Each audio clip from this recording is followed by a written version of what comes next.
कहते हैं कि कभी कभी इंसान की जिंदगी में कुछ ऐसी घटनाएं घट जाती है जिसे वो ताउम्र भूल नहीं पाता।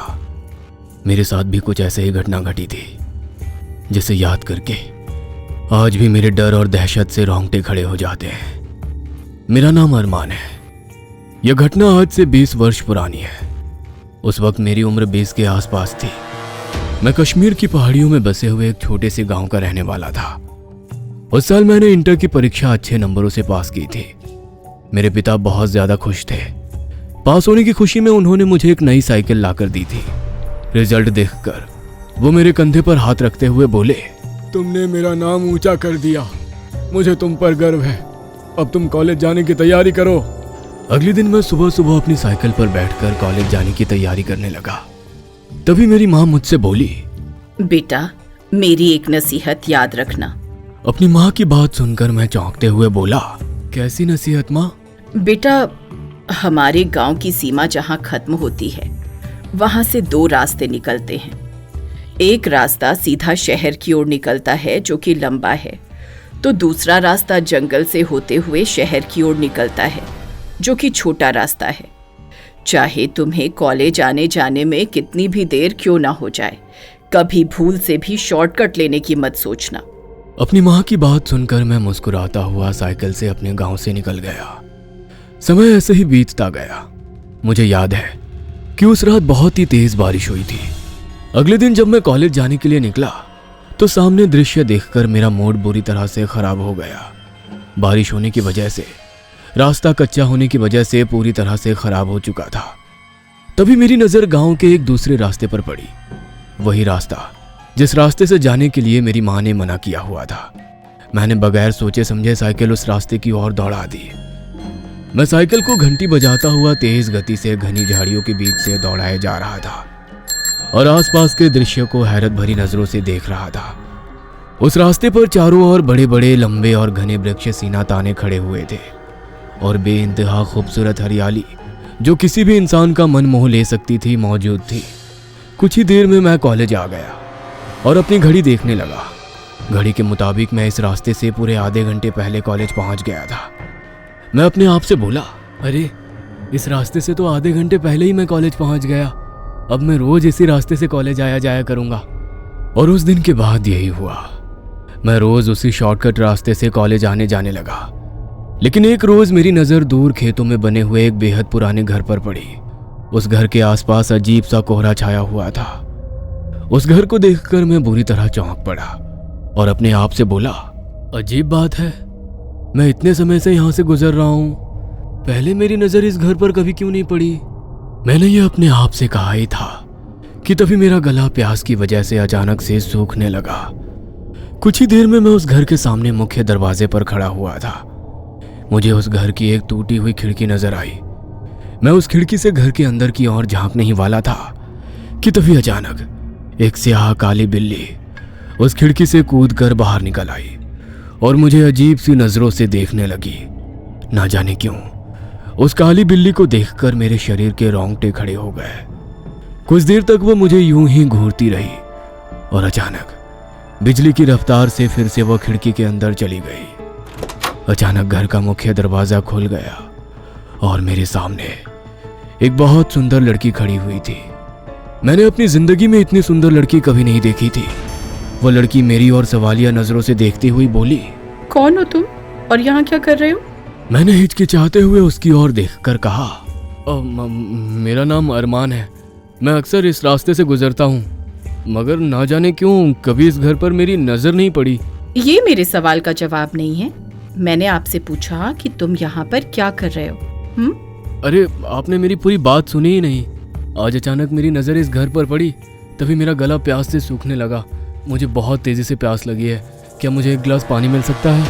मेरी बात सुनकर वो घर के अंदर चली गई। कुछ सेकंड बाद वो एक गिलास लेकर मेरे सामने खड़ी थी। मैंने झट से उसके हाथ से गिलास ले लिया और एक ही सांस में पूरा का पूरा पानी पी गया। मैं गिलास वापस लौटाते हुए बोला, अगर आप बुरा ना माने तो क्या मैं आपसे एक बात पूछ सकता हूँ? पूछो। आपका नाम क्या है और क्या इस वीराने में आप अकेली रहती हैं? क्योंकि मैंने अभी तक इस जगह पर किसी भी इंसान को नहीं देखा। मेरी बात सुनकर अचानक वो लड़की खिलखिलाते हुए हंसने लगी। उसकी हंसी की सुरीली आवाज ना जाने क्यों मेरे मन में मुझे सुखद अनुभूति का एहसास दे रही थी। मेरा नाम महक है। तभी एक तेज ठंडी हवा का झोंका मेरे शरीर से टकराया और अचानक महक का चेहरा गंभीर हो गया। वह इधर उधर देखने लगी। क्या हुआ? आपके चेहरे पर अचानक से गंभीरता क्यों झलकने लगी? अभी तुम यहाँ से जाओ, कल दोबारा फिर आना। मेरे बाबा के आने का समय हो गया है और मेरे बाबा किसी अजनबी से बातचीत करना पसंद नहीं करते। मैं चुपचाप अपनी साइकिल लेकर सीधे अपने घर की ओर चला गया। रात भर महक का चेहरा मेरी आंखों के सामने घूमता रहा। अगले दिन कॉलेज से लौटने के बाद मैं महक के घर के दरवाजे पर खड़ा था। घर का मुख्य द्वार अभी भी बंद था। तभी महक के घर की टूटी खिड़की से वही काली बिल्ली निकलकर मुझे घूरने लगी। अचानक वह फिर से बिजली की रफ्तार से उसी खिड़की के द्वार घर के अंदर घुस गई। अगले ही पल दरवाजा खुल गया और महक मेरे सामने खड़ी हुई थी, मगर इस बार उसकी आंखों में एक अजीब सी चमक थी। वो मेरी ओर देखकर बड़ी ही अपनायत भरे अंदाज में बोली, मैं तुम्हारा ही इंतजार कर रही थी। इतना बोलकर महक मेरी आंखों में देखने लगी। ना जाने क्यों मैं उसकी आंखों में स्वयं को डूबता हुआ महसूस करने लगा। यहाँ पर बात करना खतरे से खाली नहीं है। मेरे बाबा कभी भी आ सकते हैं। चलो हम यहाँ से थोड़ी दूर चलते हैं। इतना बोलकर महक ने मेरा हाथ पकड़ लिया। मैं बुरी तरह से चौंक पड़ा। कुछ देर बाद मैं और महक सुंदर जंगल के एक घने पेड़ के नीचे बैठे हुए थे। मेरे मन में एक सवाल काफी देर से चल रहा था। मैं महक की ओर देखकर बोला, तुम यहाँ पर जंगल में अकेले क्यों रहती हो? मेरे बाबा और मैं पहले गांव में ही रहा करते थे। फिर एक दिन मेरे बाबा का गांव वालों से झगड़ा हो गया और फिर अचानक माँ की मौत हो गई। तब से वो मुझे यहाँ पर ले आए और अब तो ना वो किसी अजनबी से मिलते हैं और ना मुझे किसी से मिलने देते हैं। मैं काफी देर तक महक के पास बैठा रहा और उस दिन के बाद मेरा महक से रोज मिलना जुलना शुरू हो गया। कुछ दिन का मिलना जुलना प्रेम में कब बदल गया मुझे पता ही नहीं चला। एक दिन महक बड़े गंभीरता भरे अंदाज में मेरी ओर देखकर बोली, मैं तुमसे शादी करना चाहती हूँ अरमान। आखिर हम दोनों कब तक ऐसे मिलते रहेंगे? लेकिन महक, तुम तो कह रही थी कि तुम्हारे पापा किसी अजनबी से बात तक करना नहीं पसंद करते। फिर वो हमारी शादी के लिए राजी कैसे होंगे? मैं तुम्हारे साथ भागकर शादी करने के लिए तैयार हूँ। महक की बात सुनकर मैं बुरी तरह से चौंकते हुए बोला, नहीं महक, मैं ऐसा नहीं कर सकता। मेरे माता पिता मुझ पर बहुत ज्यादा भरोसा करते हैं। मैं उनका नाम मिट्टी में नहीं मिला सकता। इतना बोलकर मैं सीधा अपने घर आ गया। मगर वो रात मेरे लिए एक कयामत की रात थी। रात के 2 बज चुके थे। मैं अपने कमरे में कंबल ओढ़े हुए गहरी नींद में सो रहा था। उस रात सर्दी की शिद्दत बहुत ज्यादा थी। अचानक मेरे कमरे में काले धुएं का बवंडर सा उठा और जैसे ही वो बवंडर मेरी नाक के अंदर घुसा, मैं बुरी तरह से खांसते हुए हड़बड़ाकर उठकर बैठ गया। सामने का दृश्य देखकर मेरी आंखें फटी की फटी रह गई। मैंने देखा कि एक अजीब सी दिखने वाली भयानक औरत, जिसकी आंखें पूरी तरह से लाल थी, जिसके बाल जमीन तक फैले हुए थे और जिनका कद कम से कम 15 फुट के आसपास था, वह खा जाने वाली नजरों से मुझे देख रही थी। उसे देखकर मेरे शरीर के रोंगटे खड़े हो गए। मैं चीखना चाहता था, मगर मुझे ऐसा लगा कि किसी अनजान ताकत ने मेरे गले को जकड़ लिया। अचानक वो भयानक दिखने वाली औरत मेरी आंखों के सामने से बिजली की रफ्तार से गायब हो गई। उसके गायब होते ही मेरे कानों में मेरे माता पिता की भयंकर चीख टकराई। उनकी चीख सुनकर मुझे अपना दिल बाहर आता हुआ सा महसूस हुआ। कुछ ही सेकंड में वो काला धुआं कमरे से अपने आप गायब हो गया। मैं दौड़ता हुआ हाँफता हुआ उस कमरे की ओर दौड़ा जिस कमरे में मेरे माता पिता लेटे थे। मैंने जैसे ही उस कमरे का दरवाजा खोला तो मेरी आंखें दहशत से फटी की फटी रह गई। मैंने देखा कि मेरे माता पिता जमीन पर बड़ी बुरी अवस्था में पड़े हुए थे। उन्हें देखकर ऐसा लग रहा था मानो उन्हें किसी ने पूरी तरह से जमीन पर पटक दिया हो। दोनों के सर से खून बह रहा था। उनकी आंखें फटी हुई थी। उन दोनों की आंखें देखकर ऐसा लग रहा था जैसे कि मरने से पहले उन दोनों ने कोई भयानक दृश्य देखा हो। अपने सामने अपने माता पिता की इतनी भयानक मौत देखकर मेरे गले से एक दर्दनाक चीख निकल गई। मेरी चीख सुनकर मोहल्ले वाले मेरे घर तक आ गए और मैं बेहोश हो गया और 3 दिनों तक बेहोश रहा।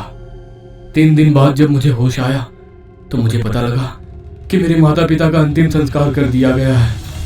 मुझे अपने माता पिता का आखिरी बार चेहरा तक नहीं देखना नसीब हुआ। मैंने अपने आप को अपने घर में बंद कर लिया। मैं दिन दिन भर अपने माता पिता की यादों में रोता रहा। थक हार कर मेरे पड़ोस की एक औरत, जो कि मेरी माँ की दोस्त थी, मेरे पास आकर बोली, बेटा, होनी को कोई नहीं टाल सकता। तुम्हारे माता पिता की मौत का सिर्फ तुम्हें ही नहीं बल्कि पूरे गांव को अफसोस है। तुम ऐसे कब तक अपने आप को घर पर अकेले बंद रखोगे? आखिर तुम्हें अपनी जिंदगी भी काटनी है। लेकिन मैं चाह कर भी अपने माँ बाप की मौत का सदमा अपने दिल से नहीं निकाल पा रहा हूँ। हौसले से काम लो बेटा, तुम्हारे कॉलेज के एग्जाम नजदीक है। तुम्हारे माता पिता का सपना था कि तुम पढ़ लिख कर बड़े आदमी बनो। तुम्हें उनके सपने को पूरा करना है। अपनी माँ की दोस्त की बात सुनकर मेरे अंदर थोड़ा हौसला बढ़ गया और अगले दिन मैं बेमन से अपनी साइकिल पर सवार होकर कॉलेज के लिए निकल गया। और मैं उसी रास्ते से निकला जिस रास्ते से मेरी माँ ने जाने के लिए मना किया था। कॉलेज से लौटते हुए अचानक मुझे ऐसा लगा जैसे कि कोई साया बड़ी ही फुर्ती से मेरी साइकिल के आगे से निकलकर जंगल की झाड़ियों में गायब हो गया हो। अचानक मेरी साइकिल के दोनों टायर पंचर हो गए। मैं साइकिल से उतरकर इधर उधर देखने लगा। तभी मेरे कानों में महक की आवाज टकराई। मैं तुम्हारा कब से इंतजार कर रही थी अरमान। क्या तुम मेरी बात से इतना नाराज हो गए कि तुम दोबारा मुझसे मिलने तक नहीं आए? मैंने जैसे ही पलटकर देखा तो पीछे महक खड़ी हुई मुझे घूरे जा रही थी। अचानक मेरी आंखों में आंसू बहने लगे और मैं रोते हुए महक को अपने माता पिता की मौत के बारे में बताते हुए बोला, मैं इस दुनिया में अकेला हो गया हूँ महक। मेरी बात सुनकर महक मेरे और ज्यादा करीब आई और मेरी आंखों में आंखें डालकर बोली, किसने कहा तुम अकेले हो? मैं हूं ना तुम्हारे साथ। अब तो हम दोनों शादी कर सकते हैं। कहते हैं कि जब बुरा वक्त आता है तो इंसान के सोचने समझने की सहूलियत खत्म हो जाती है। मेरे साथ भी कुछ ऐसा ही था। अगले दिन मैं महक को अपनी बीवी बनाकर अपने घर ले आया। न जाने महक के प्यार में ऐसा क्या जादू था कि कुछ ही दिनों में मैं अपने माता पिता की मौत के गम को भूल बैठा। एक दिन रात के समय मैं महक के साथ हंसी मजाक कर रहा था कि तभी मेरी पड़ोसी मेरी माँ की दोस्त गुस्से से घर के अंदर घुस आई और मेरी ओर देखकर बोली, तुम्हें शर्म आनी चाहिए अरमान। तुम्हारे माता पिता को गुजरे हुए चंद महीने भी नहीं गुजरे और तुमने ब्याह भी कर लिया। क्या कुछ वक्त और इंतजार नहीं कर सकते थे? इतना बोलकर वो पैर पटकती हुई वहां से चली गई। तभी मेरी नजर महक के चेहरे पर चली गई। उसका चेहरा क्रोध से तमतमाया हुआ था। ना जाने क्यों उस वक्त महक का चेहरा देखकर मेरी दहशत से रोंगटे खड़े हो गए। तभी अचानक उसका चेहरा सामान्य हो गया। वो मेरी ओर देखकर मुस्कुराते हुए बोली, कौन थी? अरे उनकी बात का बुरा मत मानना महक, ये मेरी माँ की दोस्त है। जब मेरी माँ जिंदा थी तब इनका ज्यादातर समय मेरी माँ के साथ ही बीतता था। महक मुस्कुराती हुए बोली, मैं तुम्हारे लिए चाय बना कर लाती हूँ। इतना बोलकर महक किचन में चली गई। महक किचन में गई ही थी कि तभी मेरे कानों में मेरी माँ के दोस्त की भयानक चीख टकराई। मैं तुरंत दौड़ता हुआ बाहर की ओर भागा। बाहर लोगों की भीड़ जमा थी। मैंने देखा मेरी माँ की दोस्त की लाश बाहर सड़क पर पड़ी हुई थी। उनकी आंखें फटी हुई थी। ऐसा लगता था जैसे मरने से पहले उन्होंने भी किसी भयानक बला को देखा हो। सच तो ये था कि उनकी लाश की हालत हूबहू मेरी माँ और पिता की तरह थी। ये देखकर मेरी दहशत से रोंगटे खड़े हो गए। मैं तुरंत दौड़ता हुआ अपने घर के अंदर चला गया। घर के अंदर महक चाय लिए हुए मेरे सामने खड़ी थी। तुम कहाँ गए थे? तुम्हें पता है महक, कुछ मिनट पहले जो मेरी माँ की दोस्त घर पर आई थी ना, वो अभी इस दुनिया में नहीं है। उन्हें किसी ने मार डाला। उनकी हालत भी बिल्कुल वही हो गई है जो मरने के बाद मेरे माता पिता की हो गई थी। महक बड़ी ही अजीब अंदाज में मेरी ओर देखकर बोली, अच्छा हुआ वो इस दुनिया में नहीं रही। वैसे भी जो तुमसे बदतमीजी से बात करेगा उसका अंजाम यही होना चाहिए। मैं हैरत से महक के चेहरे की ओर देखने लगा। तभी महक ने एक पोटली उठाकर मेरे सामने फेंक दी। ये क्या है? इसे खोल कर देखो, तुम्हें पता लग जाएगा। मैंने जैसे ही पोटली खोलकर देखी तो मेरी आंखें चौंधिया आ गई और कुछ देर पहले जो भयानक घटना घटी थी मैं सब कुछ भूल गया। उस पोटली के अंदर हीरे जगमगा रहे थे। मैं महक की ओर हैरत से देखकर बोला, इतने बेशकीमती हीरे तुम्हारे पास कहां से आए? जब मैं घर से भागी थी तब मैं इस हीरे की पोटली को उठाकर ले आई थी। ये हीरे की पोटली मेरी माँ ने मेरे दहेज के लिए रखी थी। लेकिन महक, ये हीरे तो बहुत कीमती है। आखिर तुम्हारे बाबा काम क्या करते थे? मेरी बात सुनकर महक अजीब अंदाज में हंसते हुए बोली, हम खानदानी अमीर हैं अरमान, अब ज्यादा मत सोचो। मैं चाहती हूँ कि तुम अपनी जिंदगी की नई शुरुआत करो। और ठीक मैंने वैसा ही किया। कुछ ही दिनों में मैं अपने गांव में सबसे अमीर व्यक्ति कहलाने लगा। अब मेरे पास हवेली, गाड़ी, नौकर चाकर सब कुछ था। मेरी जिंदगी बदल चुकी थी।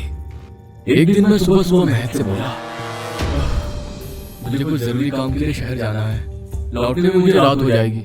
ठीक है, मैं तुम्हारा इंतजार करूंगी, जल्दी आने की कोशिश करना। तुम जानते हो मैं तुम्हारे बगैर खाना नहीं खाती। मैं महक की बात सुनकर मुस्कुराता हुआ घर से बाहर निकल गया। दरअसल मैंने एक नया बिजनेस शुरू किया था और उसी सिलसिले में मैं अपने बिजनेस पार्टनर से बातचीत करने के लिए शहर जा रहा था। कुछ घंटे बाद मैं कश्मीर में बनी हुई एक आलीशान कोठी के अंदर बैठा था। मेरा दोस्त आरिफ शायद मेरा ही इंतजार कर रहा था। मुझे देखकर वो मुस्कुराते हुए बोला, तुम तो मुझे अपने घर पर कभी इनवाइट नहीं करोगे। अरे ऐसा नहीं है, बहुत जल्द मैं तुम्हें और भाभी को अपने घर पर डिनर के लिए इनवाइट करने वाला हूँ। मेरी बात सुनकर आरिफ मुस्कुराते हुए बोला, मैं तुम्हें किसी से मिलवाना चाहता हूँ। किससे? मैंने इतना कहा ही था कि तभी एक बुजुर्ग जिनके चेहरे पर नूरानियत छाई हुई थी कमरे के अंदर आ गए। आरिफ उनकी ओर देखकर बोला, अरमान, ये है पीर बाबा, बहुत पहुंची हुई हस्ती हैं। तुम्हें शायद पता नहीं है, पीर बाबा के नाम से भूत प्रेत जिन सभी खौफ खाते हैं। मैं मुस्कुराते हुए पीर बाबा की ओर देखने लगा, मगर मैंने देखा कि पीर बाबा मुझे अजीब से अंदाज में घूर रहे थे। मैंने उनकी ओर देखकर कहा, क्या हुआ पीर बाबा, आप मुझे ऐसे क्यों घूर रहे हैं? पीर बाबा तेज आवाज में बड़े ही गंभीर अंदाज में देखकर बोले, तो आखिरकार तूने वो गलती कर ही दी जो तुझे नहीं करनी चाहिए थी। पीर बाबा की बात सुनकर मैं बुरी तरह से चौंक पड़ा। मैं आपकी बात का मतलब नहीं समझा। जिस लड़की को तू ब्याह कर लाया है, क्या तूने कभी उसके परिवार के बारे में पता किया है? आप कहना क्या चाहते हैं? मैं जानता हूँ कि तुम आजकल के नौजवान इन सब बातों पर विश्वास नहीं करते। तुम वही विश्वास करते हो जो अपनी आंखों से देखते हो। आप कहना क्या चाहते हैं पीर बाबा? अगर मैं कहूँ कि तेरी पत्नी इंसान नहीं है, तो क्या तू विश्वास करेगा? किसी कीमत पर नहीं। अचानक पीर बाबा ने एक ताबीज निकालकर मेरे हाथों में थमा दिया और मेरी ओर देखकर बड़े ही रहस्यमय अंदाज में बोले, यहाँ से जाने के बाद कल अपनी पत्नी से उसके परिवार वालों से मिलने की जिद करना। उसके बाद जो तुम देखोगे तुम्हें सब समझ आ जाएगा। और हाँ, इस ताबीज को अपने आप से अलग मत करना। अगर अलग कर दिया तो अपनी दुनिया में दोबारा वापस नहीं लौट पाओगे। इतना बोलकर पीर बाबा तेज कदमों से वहां से चले गए और जाते जाते मेरे मन में कई सवाल छोड़कर गए। मैं कुछ देर अपने दोस्तों से बातचीत करने के बाद अपने घर लौट आया। मेरा मूड बुरी तरह से खराब हो चुका था। मेरे खराब मूड को देखकर महक मेरी ओर देखकर बोली, क्या हुआ? तुम्हारा चेहरा क्यों उतरा हुआ है? महक, मैं तुम्हारे परिवार वालों से अब मिलना चाहता हूँ। ये सुनकर महक चौंकते हुए बोली, ये अचानक तुम्हें क्या हो गया? महक, अब मुझे अपनी गलती का एहसास हो रहा है। मैं तुम्हें भगा कर लाया हूँ। तुम्हारे बाबा को तुम्हारी कितनी चिंता हो रही होगी। महक ने मुझे बहुत समझाने की कोशिश की, मगर मैं जिद पर अड़ गया। ना जाने क्यों मुझे उसके बाबा से मिलने का जुनून सवार हो चुका था। थक हार कर महक मुझसे बोली, तुम इंसान भी कितने जिद्दी होते हो ना। महक की बात सुनकर मैं चौंकते हुए बोला, तुम तो ऐसे बोल रही हो जैसे कि तुम इंसान नहीं हो। मेरी बात सुनकर अचानक महक का चेहरा क्रोध से तमतमा उठा और वो भारी आवाज में मेरी ओर देखकर बोली, ठीक है, अगर तुम जिद करते हो तो हम सुबह ही चलेंगे। तुम्हें मेरे बाबा से मिलने का बहुत शौक है ना, तो तुम्हारा ये शौक भी जरूर पूरा करूंगी। इतना कहकर महक पैर पटकती हुई बेडरूम में चली गई। अगले दिन मेरी बाइक उसी सुनसान इलाके के घर के बाहर खड़ी हुई थी जहां मेरी पहली बार मुलाकात महक से हुई थी। महक मेरी ओर देखकर अजीब से अंदाज में बोली, एक बार फिर सोच लो अरमान, क्या तुम वाकई मेरे बाबा से मिलना चाहते हो? अरे तुम्हें क्या लगा था मैं मजाक कर रहा था? अब चलो भी। मैंने इतना कहा कि तभी अचानक घर का दरवाजा खुल गया और महक मुझे अपने पीछे आने का इशारा करने लगी। मैं महक के साथ उसके घर के अंदर प्रवेश कर गया। अंदर घुसते ही मेरी आंखें हैरत से फटी की फटी रह गई। बाहर से जो दिखने में मकान खंडहर सा नजर आ रहा था, अंदर से वो मुझे किसी महल की तरह प्रतीत हो रहा था। उस घर के अंदर एक बड़ा सा दरवाजा था जो कि बंद था। महक ने बड़ी तेजी से उस दरवाजे को खोल दिया और अंदर चली गई। मैं भी महक के साथ चला गया, मगर जैसे ही मैंने उस दरवाजे को पार किया, मैंने अपने आप को एक कोहरे भरे जंगल में पाया। महक मेरी ओर देखकर बोली, घबराओ मत, मेरा हाथ पकड़कर चलो, कुछ देर बाद ये कोहरा छट जाएगा। मैं महक का हाथ पकड़कर उसके पीछे पीछे चलने लगा। मेरा दिल ना जाने क्यों किसी अनहोनी आशंका से धड़क रहा था। कुछ देर बाद मैंने स्वयं को एक गांव में पाया, जहां पर मकान बहुत ही पुराने ढंग से बने हुए थे। ऐसा मालूम होता था जैसे कि मैं 300 साल पीछे लौट आया हूँ। मैं महक की ओर देखकर बोला, ये कौन सा गांव है? मुझे तो लगा था कि तुम उस घर में रहती हो। ये मेरा गांव है और इस गांव का दरवाजा मेरे घर से ही खुलता है। आओ मेरे साथ। महक मुझे एक बहुत बड़ी हवेली के नजदीक ले गई। उस हवेली को चारों तरफ से बड़े बड़े लंबे घने पेड़ों ने घेर रखा था। तभी एक 10 वर्षीय लड़की दौड़ती हुई महक के पास आकर बोली, आप इतने दिन तक कहाँ थी? पता है आपको बाबा कितना परेशान हो रहे थे, और ये आपके साथ कौन है? आपको पता है आपके बगैर हम कितने परेशान थे। इतना बोलकर वो लड़की अजीब से अंदाज में गोल गोल घूमने लगी। अचानक वो लंबे और बड़े पेड़ पर बिजली की रफ्तार से ऊपर चढ़ गई। ये देखकर मेरी आंखें दहशत से फटी की फटी रह गई। तभी उस लड़की की आवाज चारों ओर गूंजने लगी, आज खुशी का मौका है, महक आ गई है, अब हम सब फिर से खेलेंगे। मेरी नजर जैसे ही उस पेड़ के ऊपर गई तो मैं अंदर तक कांप कर रह गया। मैंने देखा कि उस पेड़ के ऊपर बहुत सारे बच्चे, जिनके चेहरे काले थे और उनकी आंखें बल्ब की तरह चमक रही थी, मुझे आंखें फाड़ फाड़ कर देखे जा रहे थे। मैं कांपता हुआ महक की ओर देखकर बोला, ये सब क्या है? कुछ देर बाद तुम्हें सब पता लग जाएगा, चलो मेरे साथ। मैं कांपता हुआ महक के साथ साथ चलने लगा। कुछ ही दूर चलने पर एक 15 वर्षीय अजीब से दिखने वाला लड़का दौड़ता हुआ महक के पास आकर खड़ा होकर बोला, आप मुझे हमेशा हरा देती थी ना, लेकिन अब मैं आपको हरा दूंगा। इतना बोलकर अचानक उस लड़के का शरीर सफेद रंग हो गया। अगले ही पल वो एक भेड़िए में परिवर्तित होकर महक को घूरने लगा। यह देखकर मेरी डर के मारे हालत खराब हो गई, मगर मैंने देखा महक के चेहरे पर खौफ का नामो निशान तक नहीं था। कुछ ही देर में वो लड़का सामान्य अवस्था में आ गया। महक मेरा हाथ पकड़कर बड़ी तेजी से उस हवेली के अंदर घुस गई। हवेली के अंदर का दृश्य देखकर मैं बुरी तरह से चौंक पड़ा। मैंने देखा अंदर से वो एक महल था, जहां पर बड़े बड़े बेशकीमती पर्दे लटक रहे थे और फर्श पर बेशकीमती कालीन सजी हुई थी। तभी अचानक से 4 औरतें, जिनकी लंबाई कम से कम 20 फुट के आसपास थी, आकर मुझे घूरने लगी। मुझे अपना दिमाग घूमता हुआ सा महसूस होने लगा। एक औरत क्रोधित अवस्था में महक की ओर देखकर बोली, इसे यहाँ पर क्यों लाई है? तुझे क्या पता नहीं कि यहाँ पर इंसानों का आना मना है? महक उस औरत की क्रोधित अवस्था देखकर बोली, जो तुम सोच रही हो वो करने की सोचना भी नहीं। तुम जानती हो कि तुम मेरा मुकाबला नहीं कर सकती। महक की बात सुनकर वो चारों औरतें अचानक धुआं बनकर वहां से गायब हो गई। मैं डर से चीखता हुआ महक की ओर देखकर बोला, आखिर सब क्या हो रहा है? क्या मैं कोई सपना देख रहा हूँ? ये सपना नहीं अरमान, हकीकत है। अब समय आ गया है तुम्हें अपने बाबा से मिलवाने का, चलो मेरे साथ। सच तो ये था कि मैं वहां से भागना चाहता था, मगर मुझे ऐसा लग रहा था जैसे कि किसी अदृश्य शक्ति ने मेरे पैरों को जकड़ लिया हो। कुछ देर बाद मैं महक के साथ एक हॉल नुमा कमरे के अंदर खड़ा हुआ था, जहां पर एक बड़ा आतिशदान जल रहा था और कुछ बहुत लंबे चौड़े व्यक्ति सर झुकाए खड़े थे और एक 20 फीट का लंबा चौड़ा इंसान उस जलते हुए आतिशदान के करीब खड़ा था। अचानक उस आतिशदान से किसी की भयानक चीख हॉल में गूंजने लगी। उस बूढ़े शख्स ने अपने हाथ जलते हुए आतिशदान में डाल दिए।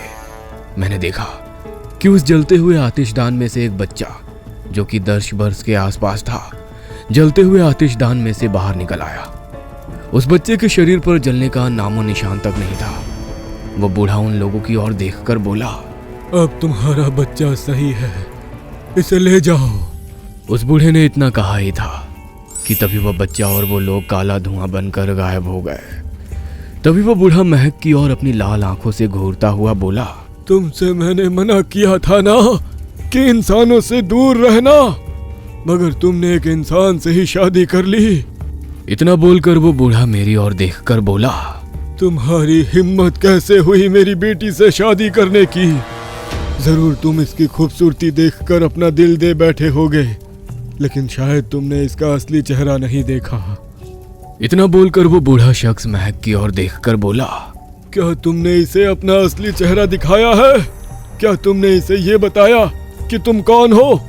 महक उस बूढ़े शख्स की ओर देखकर बोली, ये मेरा पति है बाबा। महक की बात सुनकर बूढ़े शख्स की आंखों में बुरी तरह से क्रोध झलकने लगा। अगर ये तुम्हारा पति है तो इसे बताओ कि तुम कौन हो? महक मेरी ओर देखकर अजीब से अंदाज में बोली, मैं एक जिन्नज़ादी हूँ। यह सुनकर मेरे पैरों तले जमीन खिसक गई। मैं कांपता हुआ महक की ओर देखकर बोला, ये तुम क्या कह रही हो महक? तुम इंसान नहीं बल्कि तुम जिन हो। तुम जिस बस्ती में खड़े हुए हो वो पूरी बस्ती जिन्नातों की है। क्या इंसान बिजली की रफ्तार से पेड़ पर चढ़ सकते हैं? क्या इंसान अचानक से किसी भेड़िए के रूप में आ सकते हैं? क्या इंसान अपने हाथ आग में डाल सकते हैं? क्या इंसानों की लंबाई और चौड़ाई इतनी ही होती है जितनी तुम यहाँ पर देख रहे हो? महक की बात सुनकर अचानक से मुझे पीर बाबा की बात याद आ गई। तभी वो बूढ़ा शख्स महक की ओर देखकर बोला, इसे अपना असली रूप भी दिखाओ। उस बूढ़े शख्स ने इतना कहा ही था कि तभी एक तेज धमाका हुआ। अचानक से महक एक काले धुएं में परिवर्तित हो गई। अगले ही पल मेरे सामने वही खौफनाक बला खड़ी हुई थी जो कुछ महीने पहले मुझे रात में नजर आई थी, और उसके नजर आते ही मेरे माता पिता की चीख मेरे कानों में टकराई थी। मैं कांपता हुआ उस बला की ओर देखकर बोला, तुम तो वही हो जिसे मैंने अपने घर पर देखा था। वह खौफनाक बला हंसती हुई बोली, मैं ही महक हूं अरमान। पहली ही नजर में मुझे तुमसे प्रेम हो गया था। तुम्हें याद है वो काली स्याह बिल्ली? वो बिल्ली कोई और नहीं बल्कि मैं ही थी। हमारी और तुम्हारी शादी में तुम्हारे माता पिता एक रोड़ा थे जिन्हें मैंने रास्ते से हटा दिया। सिर्फ यही नहीं, तुम्हारी माँ की दोस्त को भी मैंने ही मारा था। हमारे और तुम्हारे बीच जो भी आएगा वो मारा जाएगा। और अब तुम यहीं पर हमेशा मेरे साथ ही रहोगे। मैं कांपता हुआ उस भयानक बला की ओर देखकर बोला, नामुमकिन, मैं एक इंसान हूं और तुम एक जिन। यह कभी नहीं हो सकता, यह कभी नहीं हो सकता। मेरी बात सुनकर वो बूढ़ा शख्स बुरी तरह से क्रोधित हो गया। ये इंसान कभी किसी की नहीं होते, मार दो इसको। यह सुनकर वो भयानक बला मेरी ओर बढ़ी ही थी, मगर अचानक वो बिजली की रफ्तार से पीछे की ओर हट गई। तभी मैंने देखा कि मेरे कोट की जेब के अंदर कोई चीज चमक रही थी। मैंने जैसे ही अपने कोट की जेब के अंदर हाथ डाला तो जेब में वही ताबीज था जो पीर बाबा ने मुझे दिया था। मैंने उस ताबीज को कसकर पकड़ लिया। तभी उस बूढ़े शख्स की भारी आवाज मेरे कानों में टकराई, धोखा! इसका मतलब तू अपना बचाव अपने साथ लाया है, मगर तुझे क्या लगता है यह ताबीज तुझे कब तक बचा सकता है? मैं उस ताबीज को पकड़कर अपनी पूरी ताकत लगाकर वहां से भागने लगा। जैसे ही मैं उस महल से बाहर आया, अचानक से बस्ती की तस्वीर बदल गई। अब वहां पर मुझे अंधेरे और खंडहर के अलावा कुछ भी नजर नहीं आ रहा था। मैं अपनी पूरी ताकत लगाकर बस दौड़े जा रहा था। महक की आवाज मेरे कानों तक आ रही थी, अरमान, ये मेरे साथ धोखा है। तुम मुझे छोड़कर नहीं जा सकते। याद रखना, हम हजारों साल तक जिंदा रहते हैं। मैं तुम्हारी आने वाली पीढ़ियों को भी बर्बाद कर दूंगी। मगर मैं अपने शरीर की पूरी ताकत लगाकर भागता रहा। कुछ ही देर में मैं महल के उस वीरान मकान के बाहर आकर बेहोश हो गया। अगली सुबह जब मेरी आंख खुली तो मैंने अपने आप को अपने दोस्त आरिफ के घर पाया। मैं तुरंत उठकर बैठ गया। मैंने देखा मेरे सामने पीर बाबा और आरिफ बैठा हुआ था।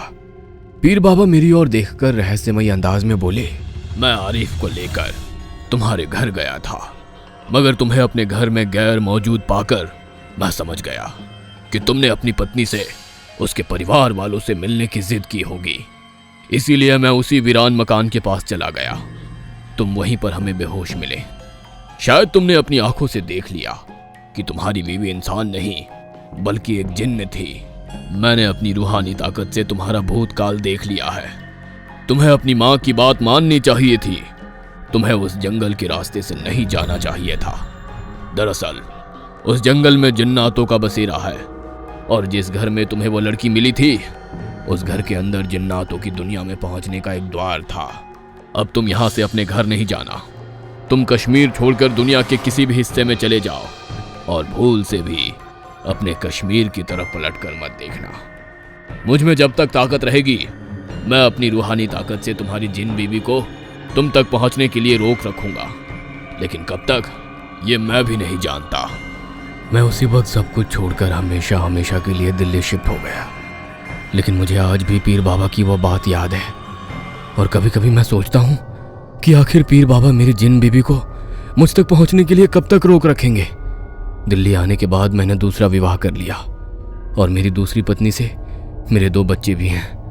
क्या मेरी पत्नी और मेरे बच्चे मेरी जिन बीबी से महफूज रह पाएंगे? वो सर्द भरी काली घनी अंधेरी रात थी। पीर बाबा एक मोटी शॉल ओढ़े हुए अपने घर के बाहर गहरी सोच में डूबे हुए थे। पीर बाबा का घर कश्मीर के एक पहाड़ी इलाके में सन्नाटे में बना हुआ था। वो उस घर में अकेले रहते थे। अरमान के साथ घटी घटना को अब 10 वर्ष बीत चुके थे, और इन 10 वर्षों ने पीर बाबा को और ज्यादा बूढ़ा बना दिया था। उनके चेहरे पर थकान नजर आ रही थी। 10 सालों से पीर बाबा ने अपनी मेहनत और शक्ति के बल पर महक को अरमान के पास जाने से रोक रखा था, पर आज ना जाने क्यों पीर बाबा का दिल एक अजीब से खौफ से घिरा हुआ था। उस खौफ से घिरे हुए कुछ देर तक पीर बाबा अपने घर के बाहर खड़े रहे, मगर बाहर अब सर्दी बहुत ज्यादा बढ़ चुकी थी, जो पीर बाबा के लिए अब असहनीय होती जा रही थी। पीर बाबा अपने घर के अंदर जाने के लिए मुड़े ही थे कि तभी उनके कानों में एक लड़की की आवाज टकराई। तुम्हें वाकई लगा था कि तुमने मुझे अरमान के पास जाने से अब तक रोक रखा है? पीर बाबा ने जैसे ही पलटकर देखा तो उनके सामने एक सुंदर लड़की खड़ी हुई, उन्हें गुस्से से घूर रही थी। पीर बाबा का दिल ना जाने क्यों अनहोनी आशंकाओं से धड़कने लगा। ना जाने क्यों उनके शरीर के रोंगटे दहशत से खड़े होने लगे, और उनकी आवाज में एक अजीब सी कपकपाहट सी पैदा हो गई। पीर बाबा कांपते हुए उस लड़की की ओर देखकर बोले, कौन हो तुम? वही जिसे तुम उसके पति से मिलने से 10 साल तक रोकने की कोशिश करते रहे। उस लड़की की बात सुनकर पीर बाबा अंदर तक कांपते हुए बोले, इसका मतलब तुम मगर पीर बाबा का वाक्य पूरा होने से पहले ही वह लड़की गुस्से से पीर बाबा की ओर बोली, हाँ, मैं महक हूँ, एक जिन्नादी। अरमान ने मेरे साथ धोखा किया है। तुम जानते हो पीर बाबा कि जिन अपने साथ धोखे का कैसा बदला लेते हैं। जो भी इंसान किसी जिन के साथ धोखा करता है तो जिन उसकी आने वाली नस्लों को बर्बाद करके रख देते हैं। यह गलत है जिनजादी। अरमान एक इंसान है और तुम एक जिनजादी। एक जिनजादी और एक इंसान का मिलन ही गलत होता है। पीर बाबा की बात सुनकर महक चीखती हुई पीर बाबा से बोली, सही और गलत का फैसला करने का तुम्हें कोई अधिकार नहीं पीर बाबा। इतना बोलकर अचानक महक धुएं में परिवर्तित हो गई, और वो काला धुआं पीर बाबा के इर्द गिर्द बड़ी ही रफ्तार से चक्कर लगाने लगा। अगले ही पल उस काले धुएं ने एक बड़ी ही भयानक दिखने वाली लड़की की आकृति धारण कर ली। पीर बाबा ने देखा उस लड़की का आकार 20 फुट के आसपास था।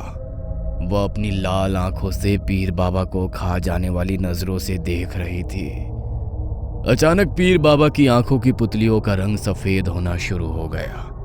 कुछ ही देर में पीर बाबा का चेहरा ऐसा हो गया मानो कि उनके शरीर से किसी ने खून की एक एक बूंद निचोड़ ली हो। पीर बाबा का शरीर पूरा सफेद पड़ गया, और कुछ ही देर में उनके शरीर की खाल ऐसे हो गई मानो कि वो तेज आग की तपिश से बुरी तरह से झुलस गई हो। पीर बाबा चीखते हुए मृत होकर जमीन पर गिर पड़े। पीर बाबा की चीख सन्नाटे को चीर गई। पीर बाबा की मृत्यु होते ही अचानक वो भयानक दिखने वाली लड़की वहां से गायब हो गई। इस घटना के 2 दिन बाद जिया काफी देर से अपने पति आरिफ का वेट कर रही थी। हल्की सी आहट पर भी वो चौंक जाती और उसे यही लगता कि उसका पति आरिफ आ गया है। दरअसल आरिफ और जिया के विवाह को कई वर्ष हो चुके थे।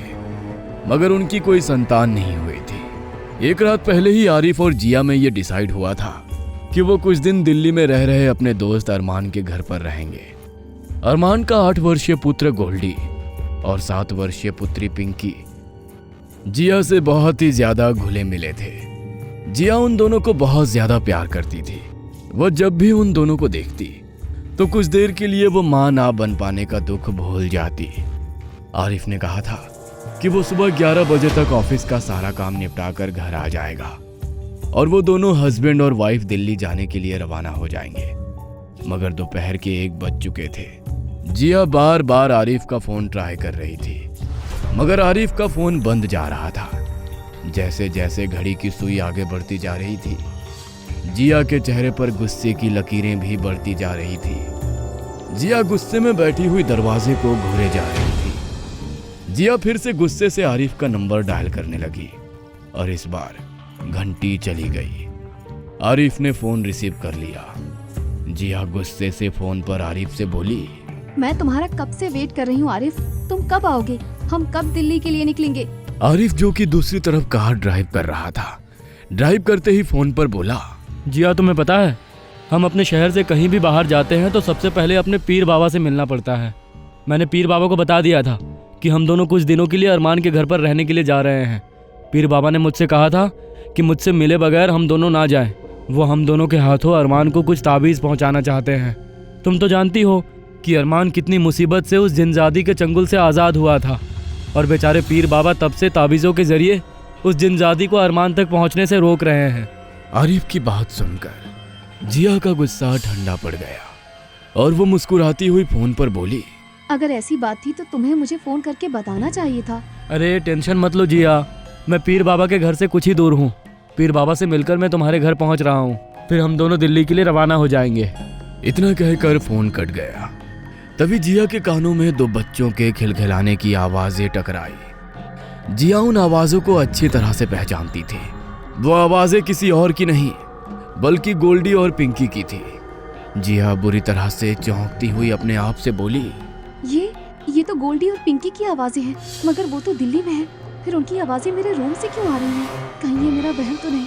तभी दोनों बच्चों के हंसने की आवाजें तेज हो गई। जिया दौड़ते हुए अविश्वास भरे अंदाज में अपने रूम की ओर चली गई, मगर जैसे ही उसने अपना रूम का दरवाजा खोला तो सामने का दृश्य देखकर जिया के गले से दहशत की चीख निकल गई और वो बेहोश हो गई। दिल्ली अरमान का बंगला। शाम के 4 बज चुके थे।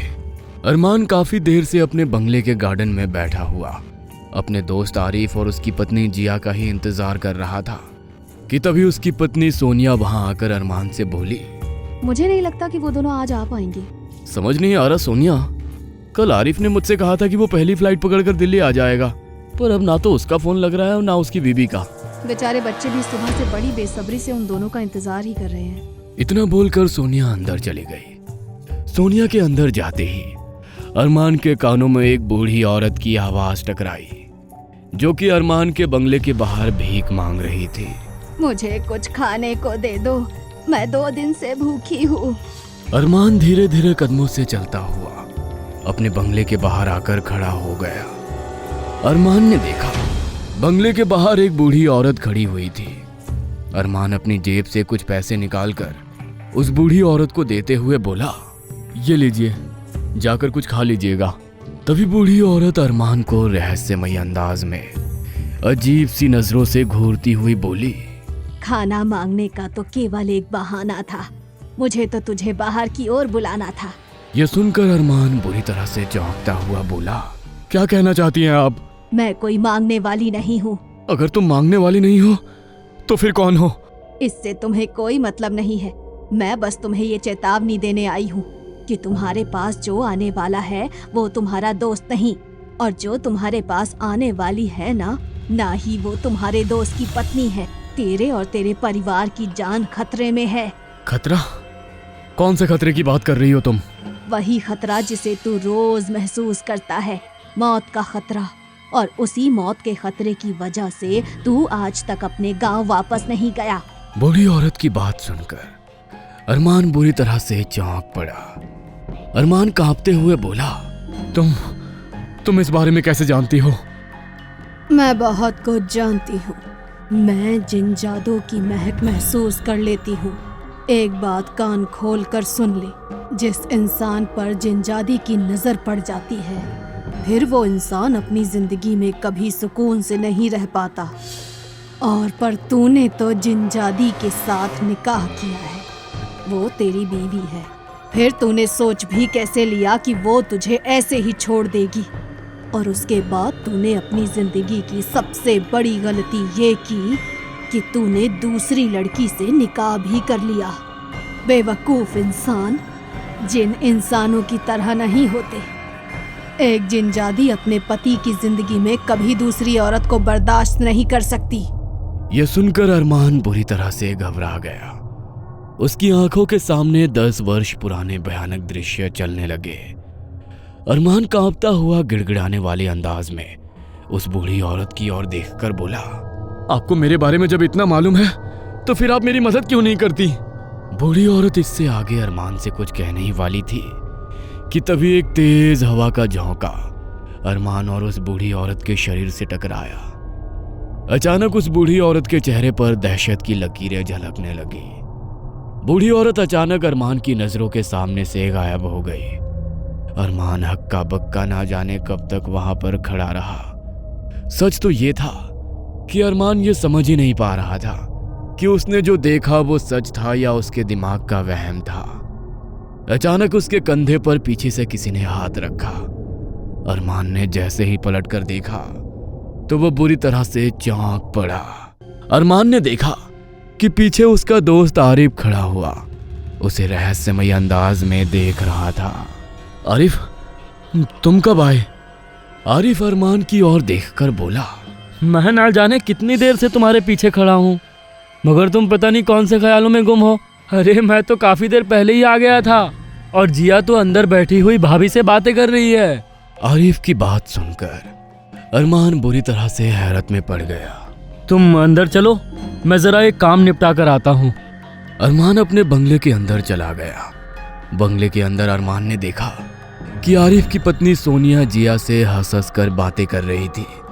ना जाने क्यों आज अरमान को आरिफ की पत्नी जिया का चेहरा बदला हुआ दिखाई दे रहा था। ना जाने क्यों उसे जिया के चेहरे को देखकर किसी और चेहरे की याद आने लगी। अरमान अपने मन की कैफियत को अपने चेहरे से छुपाकर सीधा जिया की ओर चला गया और मुस्कुराते हुए जिया की ओर देखकर बोला, तुम्हें पता है मैं और सोनिया कितनी देर से तुम्हारा ही इंतजार कर रहे थे। गोल्डी और पिंकी तो सुबह से दरवाजे से हट ही नहीं रहे थे। अरमान की बात सुनकर जिया अजीब से अंदाज में अरमान की ओर देखने लगी। जैसे ही अरमान की नजर जिया की आंखों पर पड़ी, अरमान को अपना दिमाग बुरी तरह से हिलता हुआ सा महसूस होने लगा। जिया की आंखें देखकर अरमान को अचानक महक की आंखें याद आने लगी और अरमान उन आंखों को कैसे भूल सकता था। अरमान उन्हीं ख्यालों में डूबा हुआ था कि तभी जिया की आवाज उसके कानों में टकराई। अगर मुझे ऐसे देखोगे तो सोनिया को बुरा लग जाएगा और वो यही समझेगी कि तुम मुझ पर लाइन मार रहे हो। जिया की बात सुनकर अरमान ने अचानक अपनी नजरें जिया के चेहरे से हटा ली। तभी जिया अरमान से बोली, पता है मैं कश्मीर से पिंकी और गोल्डी के लिए बहुत सारे गिफ्ट्स लेकर आई हूँ। मैं अभी उन्हें दिखाकर आती हूँ। इतना बोलकर पिंकी और गोल्डी के रूम में जाने लगी। सोनिया और अरमान जिया के पीछे बढ़ने ही वाले थे कि तभी जिया अजीब से अंदाज में उन दोनों की ओर देखकर बोली, मैं गोल्डी और पिंकी को सरप्राइज देना चाहती हूँ, इसीलिए तुम दोनों रूम में 5 मिनट बाद आना। इतना बोलकर जिया गोल्डी और पिंकी के रूम में चली गई। अगले ही पल गोल्डी और पिंकी की भयानक दर्द भरी चीख अरमान और सोनिया के कानों में टकराई। वो दोनों बुरी तरह से घबरा गए और बदहवासी की हालत में दौड़ते हुए जिया और गोल्डी के कमरे के अंदर घुस गए। मगर सामने का दृश्य देखकर उन दोनों की आंखें डर से फटी की फटी रह गई और सोनिया की हलक से जोरदार चीख निकल गई। उन दोनों ने देखा कि गोल्डी और पिंकी के कटे हुए सर पंखे पर लटक रहे थे और जिया वहशी मुस्कान के साथ उनके कटे हुए सर को देखे जा रही थी। अगले ही क्षण सोनिया का गला अपने आप कट गया। मानो किसी अदृश्य इंसान ने तेज पैने चाकू से सोनिया का गला काट दिया हो। सोनिया दर्द से चीखती हुई मृत होकर फर्श पर गिर गई और जिया अजीब से अंदाज में अरमान की ओर देखकर बोली, तुम्हें क्या लगता था अरमान कि तुम मुझे छोड़कर चले जाओगे और मैं कुछ नहीं कर पाऊंगी? अरमान कांपता हुआ जिया की ओर देखकर बोला, कौन हो तुम? तुम अच्छी तरह से जानते हो मैं कौन हूँ। अचानक जिया महक में परिवर्तित हो गई। ये देखकर अरमान का चेहरा डर की वजह से सफेद पड़ गया। महक अरमान की ओर देखकर बोली, कुछ देर पहले बाहर जो तुम्हें तुम्हारा दोस्त आरिफ मिला था, वो आरिफ नहीं बल्कि आरिफ के रूप में मैं ही थी। मुझे याद है कुछ वर्ष पहले तुम मुझसे कितना प्यार करते थे और एक दिन तुम अचानक अपने उसी दोस्त आरिफ से मिलने उसके घर पर गए और वहां से आने के बाद ही तुम मुझसे जिद करने लगे कि तुम्हें मेरे परिवार से मिलना है और मैंने तुम्हारी जिद पूरी की अरमान, मगर तुमने मुझे धोखा दिया। ये सब तुम्हारे दोस्त की वजह से हुआ, इसीलिए तुम्हारे दोस्त आरिफ और उसकी पत्नी को तो मरना ही था। यह सुनकर अरमान अंदर तक कांप गया। क्या कहना चाहती हो तुम? तुम्हारी पीर बाबा से मुलाकात आरिफ के घर पर ही हुई थी ना। पीर बाबा के दिए हुए ताबीज की वजह से तुम उस समय मेरी दुनिया से निकलने में जरूर कामयाब हो गए थे और उसके बाद पीर बाबा को ये गलतफहमी हो गई थी कि वो मुझे तुम्हारे पास आने से रोक रहे हैं। बेवकूफ इंसान, तुम इतना भी नहीं समझते कि तुम उम्र के जिस पड़ाव तक आते आते बूढ़े हो जाते हो, हमारे यहाँ उस उम्र के लोग बच्चे कहे जाते हैं। मैंने पीर बाबा आरिफ और उसकी पत्नी को खत्म कर दिया है। ये क्या कह रही हो तुम? हाँ? अरमान ने इतना कहा ही था कि तभी उस कमरे में काला धुआं फैलने लगा। अरमान बुरी तरह से खांसने लगा। अगले ही क्षण काला धुआं वहां से छट गया। अरमान ने देखा कि वो अपने कमरे में नहीं बल्कि कश्मीर के उस हिस्से में खड़ा हुआ था जहां पर पीर बाबा का घर था। अरमान ने देखा कि पीर बाबा की लाश उनके घर के सामने झाड़ियों पर पड़ी हुई थी। उनकी लाश बुरी तरह से झुलसी हुई थी और ठीक उसके बगल में आरिफ की लाश भी पीर बाबा की ही तरह झुलसी हुई थी। अरमान ने देखा कि आरिफ की कार पीर बाबा के घर के सामने खड़ी थी। तभी अरमान को बुरी तरह से चक्कर आते हुए महसूस होने लगे और वो बेहोशी की गहराइयों में समा गया। कुछ देर बाद अरमान की आंख आरिफ के घर पर खुली। अरमान ने देखा कि आरिफ की पत्नी जिया की लाश उसके बेड पर पड़ी हुई थी। उसकी आंखें फटी हुई थी। उसकी फटी हुई आंखें देखकर ऐसा लगता था कि उसने मरने से पहले कोई बड़ा ही भयानक दृश्य देखा हो। तभी अचानक वहां पर फिर से काला धुआं फैल गया और उस काले धुएं ने एक 20 फीट बड़ी ही लंबी भयानक दिखने वाली स्त्री की आकृति धारण कर ली। उस भयानक स्त्री को देखकर अरमान अंदर तक बुरी तरह से हिल गया। वह भयानक स्त्री अरमान की ओर देखकर बोली, ये उन लोगों का अंजाम था जिन लोगों ने तुम्हारा साथ दिया। तुमने मेरे प्यार को ठुकराकर बहुत बड़ी गलती की है अरमान। तुम्हें इसकी सजा मिलेगी जब तक तुम अपने मन से मुझे स्वीकार नहीं करोगे और स्वयं मेरी दुनिया में आने के लिए नहीं कहोगे। तुम अपने किए की सजा भुगतते रहोगे। ये एक जिनजादी बदला है। अचानक अरमान को बुरी तरह से चक्कर आ गए और वो बेहोश हो गया। कुछ देर बाद जब उसकी आंख खुली तो उसने अपने आप को अपने ही घर पर पाया। उसने देखा कि उसके हाथ में एक लंबा सा चाकू था और उसकी आंखों के सामने उसकी पत्नी और बच्चियों की लाश पड़ी हुई थी और एक पुलिस वाला खड़ा हुआ उसे घूरे जा रहा था। पुलिस वाला उसकी ओर देखकर बोला, मैं तुम्हें तुम्हारी बीवी और बच्चों के कत्ल के जुर्म में गिरफ्तार करता हूं मिस्टर अरमान। यह सुनकर अरमान बुरी तरह से चौंक पड़ा। सच तो यह था कि अरमान अपने होश खो चुका था। उसकी समझ में नहीं आ रहा था कि उसके साथ आखिर हुआ क्या था। अरमान ने पुलिस वाले को बहुत समझाने की कोशिश की मगर पुलिस वाले ने उसकी बात पर विश्वास नहीं किया। अरमान को जेल पहुंचा दिया। जेल की सलाखों के अंदर अरमान फूट फूट कर रोने लगा। कुछ समय बाद अरमान को नींद आनी बंद हो गई। वह रात भर जाग कर गुजार देता। एक दिन अरमान रात के समय गहरी सोच में डूबा हुआ था कि तभी अचानक अरमान के कानों में उसी बूढ़ी औरत की आवाज टकराई। जो कुछ दिन पहले उसके बंगले के बाहर भीख मांग रही थी। अरमान अचानक से उठकर बैठ गया। अरमान ने देखा कि सलाखों के अंदर वही बूढ़ी औरत बैठी हुई उसे घूर रही थी। अरमान उस बूढ़ी औरत की ओर देखकर बोला, तुम लॉकअप के अंदर कैसे आई? मैं कहीं भी आ जा सकती हूँ। आखिर कौन हो तुम? सवाल ये नहीं कि मैं कौन हूँ, सवाल ये है कि तुम उस जिनजादी की बात को मत मानना। तुम कभी उसकी दुनिया में जाने के लिए राजी मत होना। मैं जानती हूँ कि तुमने अपने बीवी बच्चों को नहीं मारा। तुम्हारी पहली पत्नी ने, जो कि जिन्नादी है, उसने तुम्हें तड़पाने के लिए ये सजा दी है। इतना कहकर वो बूढ़ी औरत वहां से गायब हो गई। अरमान पागलों की तरह चीखने लगा, मगर उसकी चीखें काल कोठरी में टकराकर उसके पास ही वापस आ गई। अरमान के दिमाग में आज भी काल कोठरी में कई सवाल चलते रहते हैं। अरमान आज तक नहीं समझ पाया कि वो बूढ़ी औरत कौन थी। रात का समय था। जेल की काल कोठरी अंधेरे और सन्नाटे में डूबी हुई थी। ठंडी हवा अंदर तक सिरहन पैदा कर रही थी। कोठरी के कोने में अरमान बैठा हुआ था। उसकी आंखें बंद थी, लेकिन नींद उसकी पलकों तक पहुंचने की हिम्मत नहीं कर पा रही थी। 6 महीने हो चुके थे उसे इस कोठरी में, लेकिन हर बीतते दिन के साथ डर उसके और करीब आता जा रहा था। तभी उसे लगा कि कोठरी में कोई और भी मौजूद है। पहले हल्की सी फुसफुसाहट हुई, फिर हवा का एक ठंडा झोंका उसकी गर्दन से टकराया।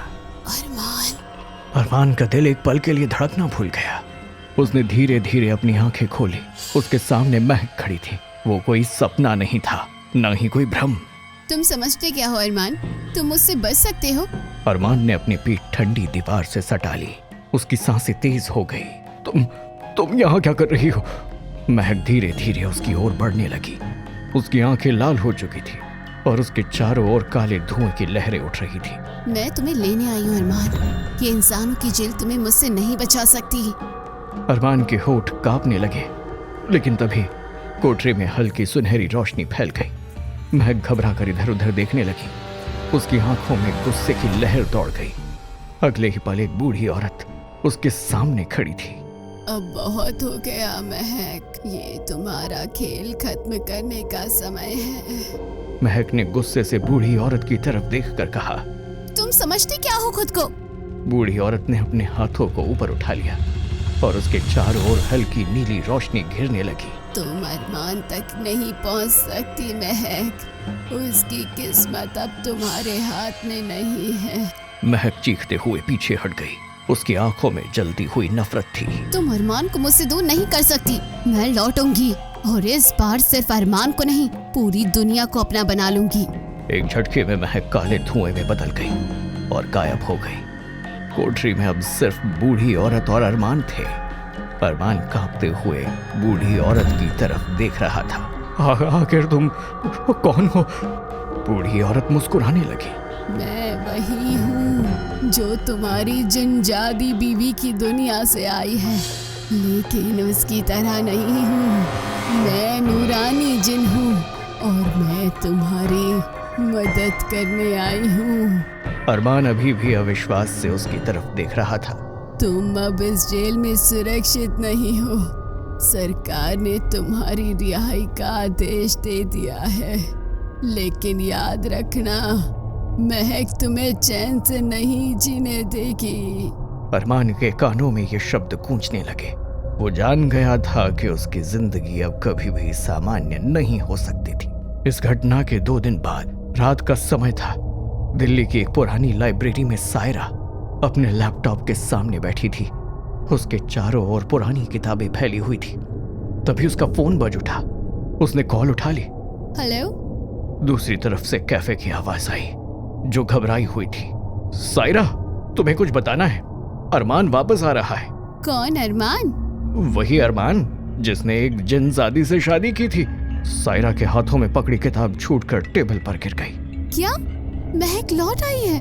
अगर अरमान जेल से बाहर आ रहा है तो यकीन मानो महक भी कहीं ना कहीं आसपास ही होगी। सायरा ने तेजी से अपनी किताबें पलटना शुरू किया। वो जानती थी कि ये सिर्फ अरमान की लड़ाई नहीं थी, ये अब दुनिया की लड़ाई थी।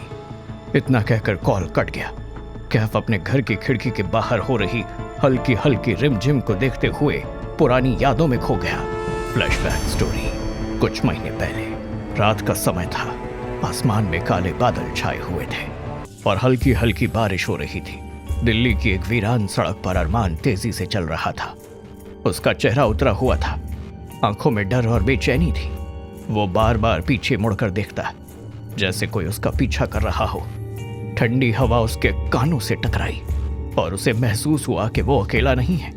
सड़क के किनारे एक पुरानी चाय की दुकान थी, जहां एक अकेला शख्स बैठा हुआ था। कैफ का ध्यान अपने फोन पर था, लेकिन जैसे ही उसने अरमान को देखा, उसके माथे पर शिकन उभर आई।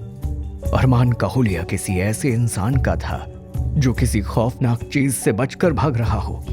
अरमान भाई की दुकान के पास पहुंचा। भाई, सब ठीक है? अरमान ने कोई जवाब नहीं दिया। वो बस अंदर आया, एक कुर्सी खींची और भारी सांसें लेते हुए बैठ गया। उसका पूरा शरीर पसीने से भीगा हुआ था, जबकि मौसम ठंडा था। मेरा नाम कैफ है। तुम ठीक तो लग नहीं रहे, कहीं से भाग कर आए हो क्या? अरमान ने कैफ की तरफ देखा। उसके आंखों में एक अजीब सा डर था। उसने होठ खोले, लेकिन बोल नहीं पाया। कैफ कुछ देर उसे देखता रहा, फिर उसने चाय वाले को इशारा किया। भाई, 2 चाय देना, लगता है मेरे दोस्त को इसकी सख्त जरूरत है। अरमान चुपचाप बैठा रहा। उसकी आंखें खाली थी, मानो वो किसी गहरे ख्याल में डूबा हो। बारिश की बूंदें छत से टपक रही थी और दूर कहीं एक कुत्ता भौंक रहा था। माहौल में एक अजीब सी खामोशी थी। चाय वाले ने दोनों के सामने चाय रख दी। कैफ ने चाय का कप उठाया और एक घूंट लिया। फिर उसने अरमान की तरफ देखा। अगर कोई मुसीबत है तो बता सकते हो, मुझे आदत है खतरनाक चीजों से निपटने की। अरमान ने उसकी बात सुनी और अचानक उसकी आंखों में नमी आ गई। क्या तुमने कभी सोचा है, अगर तुम जिससे प्यार करते हो, अगर वो इंसान ही ना हो? कैफ चौंक गया। मतलब भूतनी से इश्क कर बैठे क्या? अरमान ने धीरे से सिर हिला दिया। हाँ, अच्छा, अब मजाक मत कर, सच बताओ, हुआ क्या है? अरमान ने धीरे धीरे अपने दोनों हाथों को टेबल पर रखा। उसके हाथ ठंडे थे, मानो उनमें से खून सूख चुका हो। मैंने एक जिनजादी से शादी की थी। कैफ का हाथ आधे रास्ते में रुक गया। उसकी आंखें एक पल के लिए चौड़ी हो गई, लेकिन फिर उसने खुद को सामान्य रखने की कोशिश की। भाई, तुम ठीक तो हो? अरमान ने धीरे से अपना सिर उठाया। अगर मैं ठीक होता तो क्या मैं इस हालात में होता? कैफ ने उसकी आंखों में झांका। वहां सिर्फ डर था, गहरा, असीम डर। बारिश की बूंदें अब और तेज हो चुकी थी। चाय की दुकान में हल्की ठंडक थी, लेकिन अरमान के माथे से पसीना बह रहा था। कैफ ने कप को टेबल पर रख दिया। ठीक है, मुझे सब कुछ बताओ। अरमान ने एक लंबी सांस ली। महक, वो कोई आम लड़की नहीं कैफ, वो जिनजादी थी। कैफ के चेहरे की मुस्कान धीरे धीरे गायब हो गई। उसने अरमान की आंखों में झांका। वहां मजाक की कोई गुंजाइश ही नहीं थी। तुम मुझसे मजाक तो नहीं कर रहे हो? अरमान ने धीरे से सिर हिलाया। काश ये मजाक होता कैफ, लेकिन मैं हकीकत से बच नहीं सकता। मैंने उसे चाहा था, मैंने उससे शादी की थी, और फिर मैंने अपनी आंखों के सामने अपने माँ बाप को मरते देखा। मैंने वो चीजें देखी जो किसी इंसान को कभी नहीं देखनी चाहिए। कैफ का गला सूखने लगा। मतलब सच में? अरमान ने उसकी तरफ देखा। उसकी आंखों में एक अजीब सा खालीपन था, मानो उसकी आत्मा किसी अंधेरे खाई में गिर चुकी हो। मैं जब पहली बार महक के घर गया था तो मुझे लगा था कि वो दुनिया की सबसे खूबसूरत जगह है, लेकिन धीरे धीरे मैं महसूस करने लगा कि कुछ तो बहुत गलत है। कैफ के हाथ की चाय ठंडी हो चुकी थी। फिर क्या हुआ? अरमान के चेहरे पर हल्की झुर्रियां उभर आई, जैसे वो किसी बहुत गहरे दर्द को याद कर रहा हो। फिर मैंने जाना कि मैं महक के जाल में फंस चुका हूँ। जब मैंने उसे छोड़ने की कोशिश की तो उसने मेरे माँ बाप को मार दिया। मेरी माँ की चीखें आज भी मेरे कानों में गूंजती हैं कैफ। वो रात जब मैंने पहली बार महक का असली चेहरा देखा था, वो रात मैं कभी नहीं भूल सकता। कैफ के रोंगटे खड़े हो गए। वो अब तक जितनी भी डरावनी कहानियां सुन चुका था, ये उनमें से सबसे अजीब थी। तो तुमने उससे छुटकारा कैसे पाया? अरमान ने धीरे धीरे अपने कोट की जेब में हाथ डाला, एक पुराना घिसा पिटा ताबीज निकाला। ये ताबीज एक पीर बाबा ने मुझे दिया था। उन्होंने मेरी जान बचाई, लेकिन उन्होंने कहा था कि महक कभी नहीं मरेगी अरमान। वो तब तक तुम्हारा पीछा करेगी जब तक तुम्हारी आखिरी सांस नहीं निकल जाती। कैफ की सांसें और तेज हो गई। उसने अपने सिर को हल्के से झटका दिया। भाई, तुम जो बोल रहे हो वो सच में हजम नहीं हो रहा, लेकिन तुम्हारी आंखें कह रही है ये झूठ नहीं है। अरमान ने कोई जवाब नहीं दिया। वो बस अपनी ठंडी चाय को घूरता रहा। मतलब महक अभी भी जिंदा है? अरमान ने कैफ की तरफ देखा। हाँ, और वो मुझे लेने आएगी। अरमान की बात सुनकर कैफ डरी हुई नजरों से अरमान को देखने लगा। उन दोनों में बातचीत का सिलसिला काफी देर तक चलता रहा। कुछ देर की बातचीत अब गहरी दोस्ती में बदल चुकी थी। उस दिन के बाद कैफ अक्सर अरमान को फोन करने लगा। एक दिन कैफ रात के समय दिल्ली के एक पुराने कैफे में अपनी दोस्त सायरा के साथ बैठा था। सायरा की आंखों में हमेशा की तरह जिज्ञासा थी। उसके सामने कुछ पुरानी किताबें खुली पड़ी थी।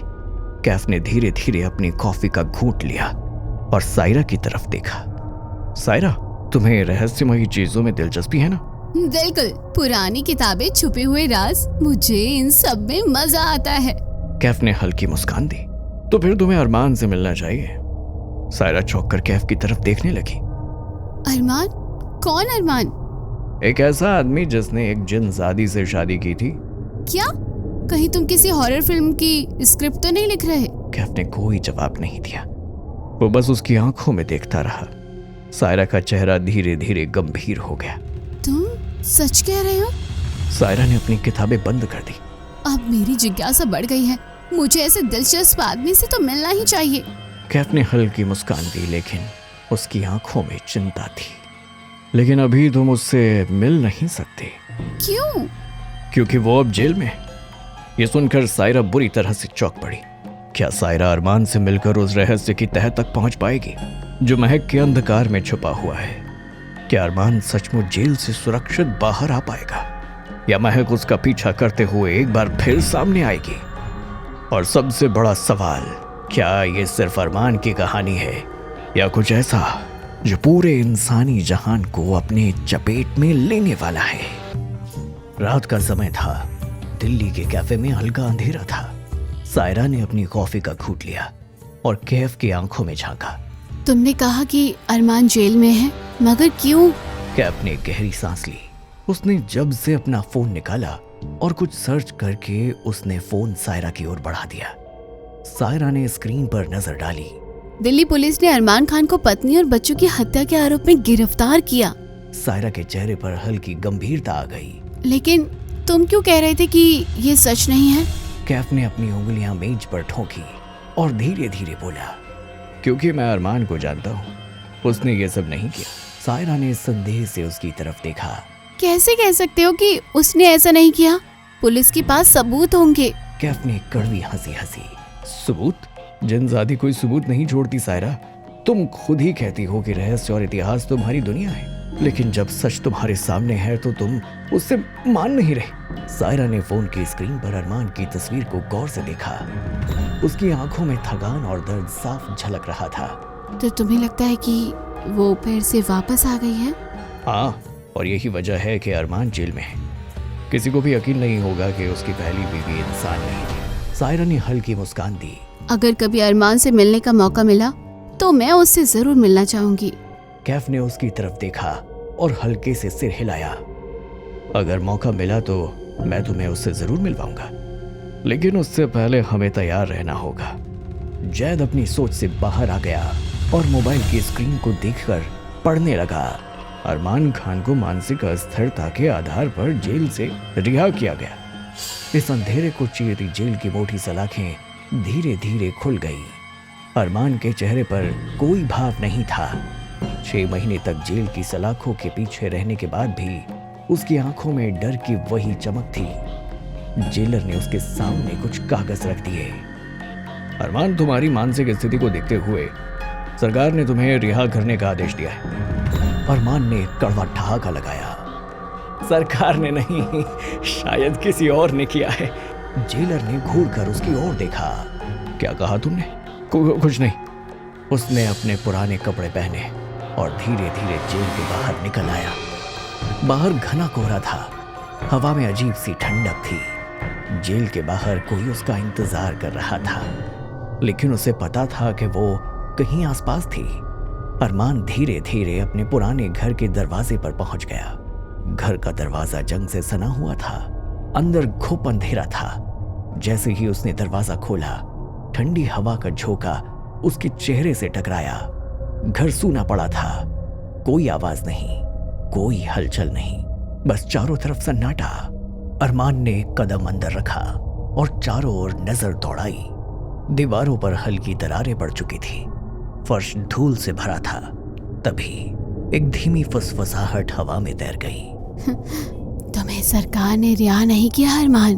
अरमान का दिल एक पल के लिए रुक गया। वो तुरंत पलटा। सामने वही बूढ़ी औरत थी।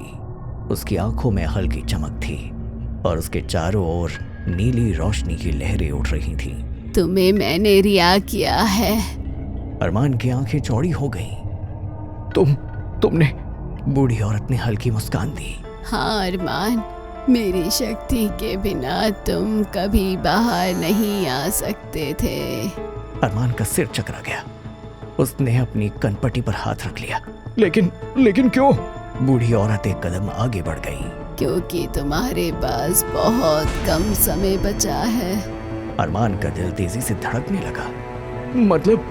बूढ़ी औरत ने उसकी आंखों में झांका। महक लौट आई है और इस बार वो सिर्फ तुम्हारे लिए नहीं बल्कि पूरी दुनिया के लिए आई है। अरमान के चेहरे पर हल्की घबराहट उभर आई। तो अब क्या? बूढ़ी औरत ने एक लंबी सांस ली। अब तुम्हें उसके खिलाफ तैयार होना होगा, क्योंकि ये आखिरी जंग होगी। इतना बोलकर वो बूढ़ी औरत गायब हो गई। अरमान अपने कमरे में बिस्तर पर लेट गया, लेकिन उसकी आंखें बंद नहीं हो रही थी।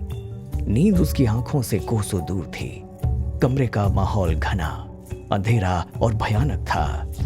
वो बहुत बुरी तरह थका हुआ था, फिर भी उसकी मानसिक स्थिति इतनी खराब थी कि उसे लगता था जैसे वो साया हर पल उसे घेर रहा हो।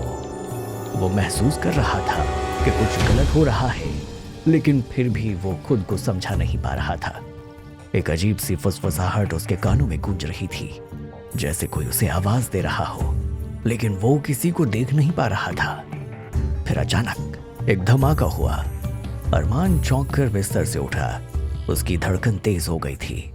कमरे का माहौल अब और भी घना हो गया था। उसने दहशत से चारों ओर देखा और तभी उसे बाहर की आवाजें सुनाई दी।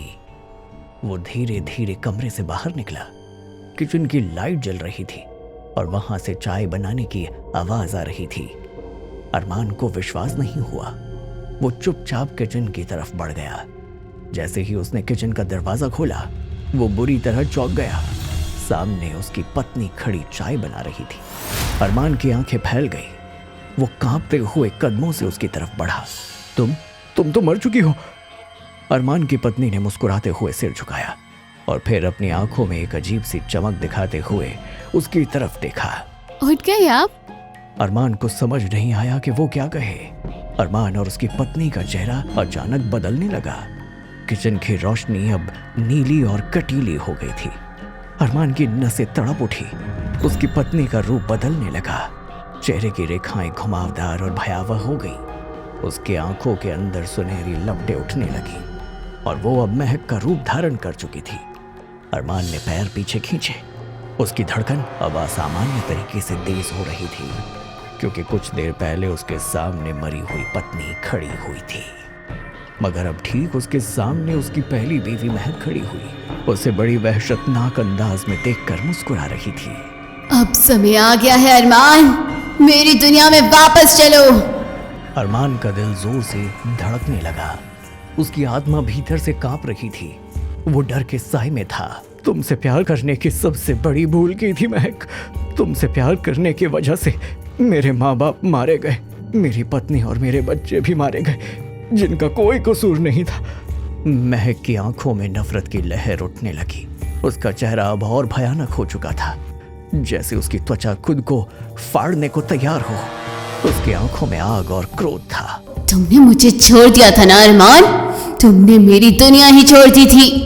महक ने अपना हाथ अरमान की ओर बढ़ाया। उसका साया अब उसके चारों ओर लहराने लगा और चारों ओर ठंडी हवा का झोंका चलने लगा। अरमान ने पीछे हटते हुए गहरी सांस ली। फिर वो अचानक से जोर से बोला, तुमने मेरे साथ जो किया वो मुझसे कभी माफ नहीं होगा। तुमसे प्यार करने की वजह से मेरी दुनिया बर्बाद हो गई। मैं तुम्हारे साथ नहीं जा सकता। महक का रूप अब पूरी तरह से विकृत हो चुका था। वो अंधेरे में ढलने लगी और उसकी आवाज अब घंटों की गूंज में बदलने लगी। लेकिन ठीक उसी समय वही बूढ़ी औरत की हल्की सी रोशनी कमरे में छा गई। उसकी आंखों में गहरी क्रोध की जलन थी। तुम यहाँ से चली जाओ महक, अब अरमान मेरी सुरक्षा में है। महक नफरत से मुस्कुराते हुए बूढ़ी औरत को घूरते हुए बोली, तुम अच्छी तरह से जानती हो कि तुम मुझसे टक्कर नहीं ले सकती हो। अगली बार जब मैं आऊं तो मैं सिर्फ अरमान को नहीं, तुम्हें भी देख लूंगी। महक का रूप अब पूरी तरह से काले धुएं में धुल गया और हंसी की गूंज हवा में घुल गई। अरमान की हालत बेहद खराब हो गई। उसकी आंखों में डर की गहरी लहरें थी। वो कुछ नहीं समझ पा रहा था। सायरा और कैफ जो काफी देर से दरवाजे के पास खड़े थे, जो अरमान से मिलने उसके घर तक आ पहुंचे थे, उनके चेहरे पर दहशत और शंका थी। ये सब क्या हो रहा था? हमने जो देखा वो बहुत कुछ बताता है, लेकिन अब हमें अरमान को समझाना होगा। तभी अचानक उस बूढ़ी औरत का रूप बदलने लगा।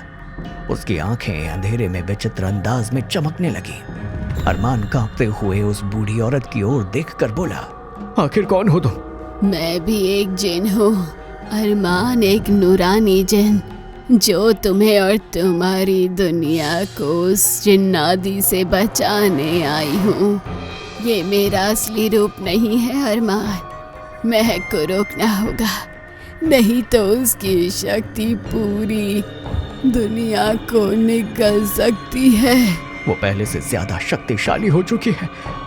बूढ़ी औरत ने अपनी सूखी उंगलियां ऊपर उठा ली और उसके हाथों के बीच एक चमकती हुई छवि प्रकट हो गई। एक पुरानी धूल भरी किताब जिसकी जिल्द पर अजीब से निशान थे। 7 जिन्नों की किताब, इसमें वो मंत्र है जो महक की शक्ति को हमेशा के लिए खत्म कर सकते हैं। सायरा ने घबरा कर किताब की ओर देखा। ये किताब कहाँ है? ये इस दुनिया में नहीं, एक ऐसी जगह छुपी है जहाँ इंसान का पहुँचना नामुमकिन है। लेकिन मैं तुम्हें इस जगह पर पहुँचने के लिए मदद करूँगी। अरमान की रीढ़ में सिहरन दौड़ गई। क्या मतलब? ये किताब जिन्नों की पुरानी बस्तियों में से एक में छिपी है, जहाँ काले जिन्नों का बसेरा है। कमरे में एक अजीब सी खामोशी छा गई। मैं जाऊंगा। सायरा और कैफ चौंक कर उसकी ओर देखने लगे। अरमान, ये बहुत खतरनाक है। ये खतरनाक है, लेकिन ये सफर सिर्फ अरमान का नहीं होगा, तुम दोनों को भी जाना होगा। और ये सफर आसान नहीं होगा। रास्तों में छायादार जिन, मृत आत्माएं और उन अंधेरी ताकतों से सामना होगा जिनका अस्तित्व इंसानों की कल्पना से भी परे है। कमरे में अचानक फिर से अंधेरा छा गया। बूढ़ी औरत गायब हो चुकी थी। अरमान, सायरा और कैफ अब अकेले थे। हवा में एक अजीब सा डरावना सन्नाटा था। अरमान गहरी सोच में गुम हो गया। क्या अरमान, सायरा और कैफ 7 जिन्नों की किताबों को ढूंढने में सफल होंगे? क्या बूढ़ी औरत उन्हें इस किताब तक पहुंचने में कामयाब हो पाएगी, जो कि एक जिन्न थी? इन सभी रहस्यमयी सवालों को जानने के लिए बने रहिए इसके अगले सीजन 4 तक। रात का वक्त था। अरमान अपने घर के बाहर बैठा हुआ था। उसके साथ कैफ और सायरा भी थे। तीनों किसी गहरी सोच में डूबे हुए थे। इस तरह से चुपचाप बैठे रहने से कुछ नहीं होगा अरमान। नूरानी जिन ने जिस 7 जिन्नों की किताब की बात की थी, वो असल में कोई मामूली किताब नहीं है। उसमें ऐसे मंत्र लिखे हैं जिनमें महक का हमेशा के लिए अंत किया जा सकता है। तुम सही कह रही हो सायरा, लेकिन शायद तुम भूल रही हो। नूरानी जिन ने साफ कहा था कि वो किताब इस दुनिया में नहीं है, वो तो किसी दूसरी दुनिया में। जिन्नातों की दुनिया में, जिन्नातों की बस्ती में, जहाँ काले जिन्नों का राज चलता है। हमें तो उस दुनिया में जाने का रास्ता ही नहीं मालूम। मैंने सुना है हमारी दुनिया में ही कई और दुनियाएं भी होती है जिन्हें हम देख नहीं सकते। साइंस में इसे डायमेंशन कहते हैं। शायद नूरानी जिन भी उसी दूसरी डायमेंशन की बात कर रही थी। कैफ की बात पूरी भी नहीं हुई थी कि एक तेज हवा का झोंका आया और उसी के साथ वो बूढ़ी औरत दोबारा उनके सामने प्रकट हो गई। क्या तुम लोग तैयार हो? हाँ, मैं तैयार हूँ, लेकिन हमें आगे का रास्ता नहीं पता। तुमने ही कहा था कि वो किताब इस दुनिया में नहीं मिलेगी नूरानी। वो बूढ़ी औरत मुस्कुराई। असल में वो ही नूरानी जिन्न थी। जानती हूँ, इसलिए तो मैं आई हूँ। मैं तुम्हें उस दुनिया के दरवाजे तक पहुँचा सकती हूँ, लेकिन आगे का रास्ता तुम्हें खुद तय करना होगा। मैं हर कदम पर तुम्हारे साथ नहीं रह सकती। अपनी आंखें बंद करो। अरमान, कैफ और सायरा तीनों ने आंखें बंद कर ली। अचानक उन्हें महसूस हुआ कि जैसे कोई ताकत उन्हें हवा में उन्हें कहीं उड़ाकर लेकर जा रही हो। अगले ही पल सब कुछ एकदम थम सा गया। जब तीनों ने आंखें खोली, उन्होंने खुद को एक अजीब सी अंधेरी बस्ती में पाया। चारों तरफ सन्नाटा पसरा था और हवा में अजीब सी घुटन थी। ये जगह तो बहुत डरावनी है। ये तो सच में किसी और दुनिया जैसी लग रही है। नूरानी फिर से प्रकट हो गई। अब आगे का सफर तुम्हें तय करना है। एक बस्ती मिलेगी। उस बस्ती में तुम्हारे सामने ऐसे दृश्य आ सकते हैं जो दिल दहला देंगे, लेकिन याद रखना, तुम्हें उनसे डरना नहीं है। उन्हें नजरअंदाज करना है। जो भी हो, कोई प्रतिक्रिया मत करना। कोई चीख, कोई सवाल, कुछ भी नहीं। बस आगे बढ़ते रहना। तुम जहाँ जा रहे हो वो काले जिन्नों की बस्ती है। ये दुनिया तुम्हारी दुनिया से अलग है पूरी तरह। तुम्हें एक बहुत बड़ा खंडर दिखाई देगा। बाहर से वो टूटा फूटा खंडर होगा, लेकिन अंदर से वो एक आलीशान महल लगेगा। खंडर के अंदर जाते ही तुम खुद को किसी और ही जगह महसूस करोगे, जैसे कोई सपना हो, लेकिन ये सपना नहीं, हकीकत होगी।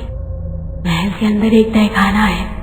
वही तहखाना जहाँ वो किताब रखी है, वही किताब जिसकी झलक मैंने तुम्हें दिखाई थी। तुम्हें उस किताब को खंडर से बाहर लाना होगा। जैसे ही तुम उसे बाहर लेकर आओगे, मैं आ जाऊंगी और फिर मैं तुम्हें बताऊंगी कि वही कौन से मंत्र हैं जिनसे महक का अंत किया जा सकता है। लेकिन याद रखना, ये सब सुबह होने से पहले करना होगा। चलो, अब हमें आगे बढ़ना होगा। इसके अलावा कोई और रास्ता भी नहीं है। अरमान, कैफ और सायरा उस अंधेरी बस्ती के भीतर बढ़ने लगे। चारों ओर घना अंधेरा था। वहां का माहौल ऐसा था कि जैसे डर उनके खून में सरसराता चला गया हो। सायरा चारों ओर बस्ती को गौर से देखती हुई दोनों के साथ आगे बढ़ रही थी। कुछ दूर जाकर उसने सवाल किया, इस बस्ती में चारों तरफ इतना सन्नाटा क्यों है? ऐसा लग रहा है जैसे यहाँ कोई रहता ही नहीं, और ये अंधेरा तो मेरा खून जमा दे रहा है। मुझे तो अभी तक यकीन नहीं हो रहा है कि हम वाकई जिन्नातों की बस्ती में खड़े। मैंने तो इन सब चीजों के बारे में बस किताबों में पढ़ा था, पर अब तो ये सब चल रहा है। तभी एक पुराना सा दरवाजा चरमराता हुआ खुला। एक आदमी और एक बच्चा बाहर निकले। उनका चेहरा डरावना और अजीब था। तीनों ने जैसे ही उनकी शक्ल देखी, उनकी आंखें डर से फैल गई। इनकी शक्ल तो बहुत भयानक है। इतना कहते ही वो बच्चा और वो आदमी बिजली की रफ्तार से उन तीनों के सामने आ गए और उनके चारों ओर बहुत तेजी से चक्कर काटने लगे। सायरा और कैफ के माथे पर ठंडी हवा में भी पसीने की बूंदें गिरने लगी। ऐसा लग रहा था जैसे किसी भी पल वो दोनों डर से बेहोश हो जाएंगे।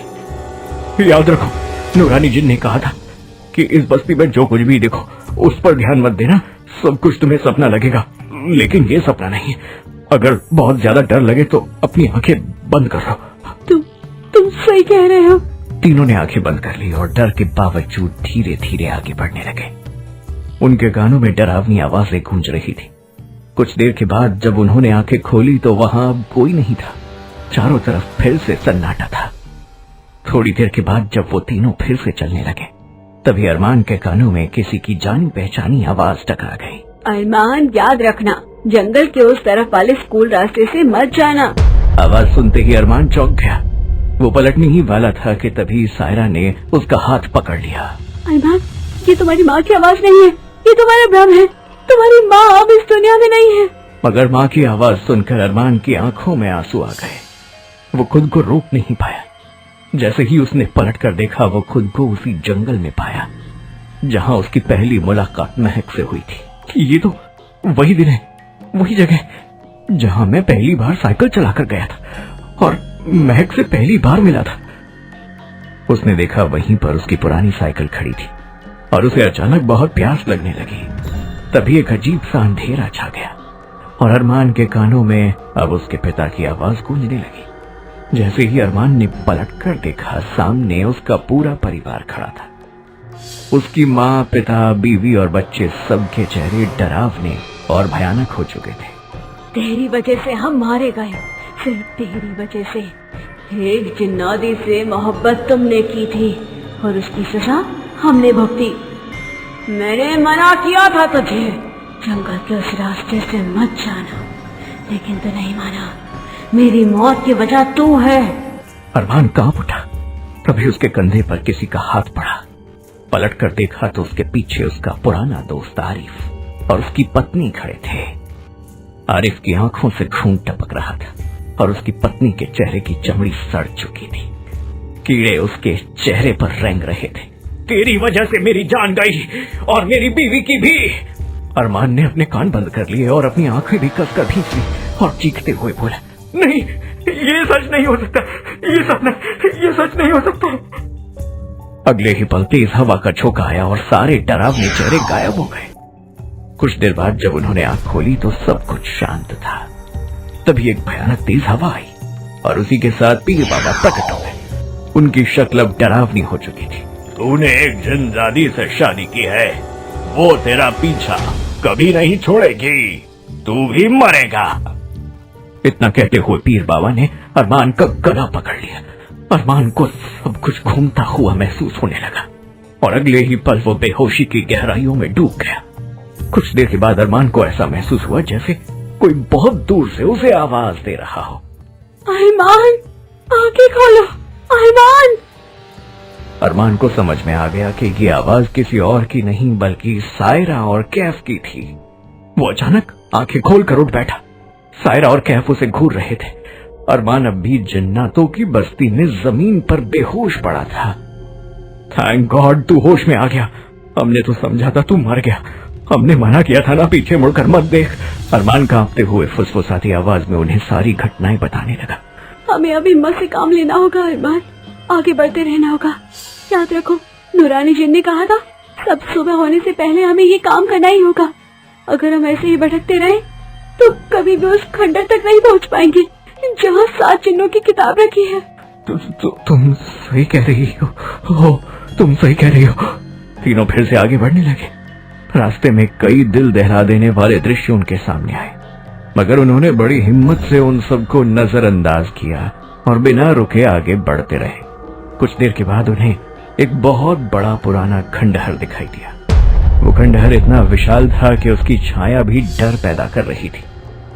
लगता है ये वही खंडहर है, हमें इसके अंदर तुरंत जाना होगा। अरमान, कैफ और सायरा खंडहर के अंदर चले गए, मगर अंदर घुसते ही तीनों की आंखें आश्चर्य से फैल गईं।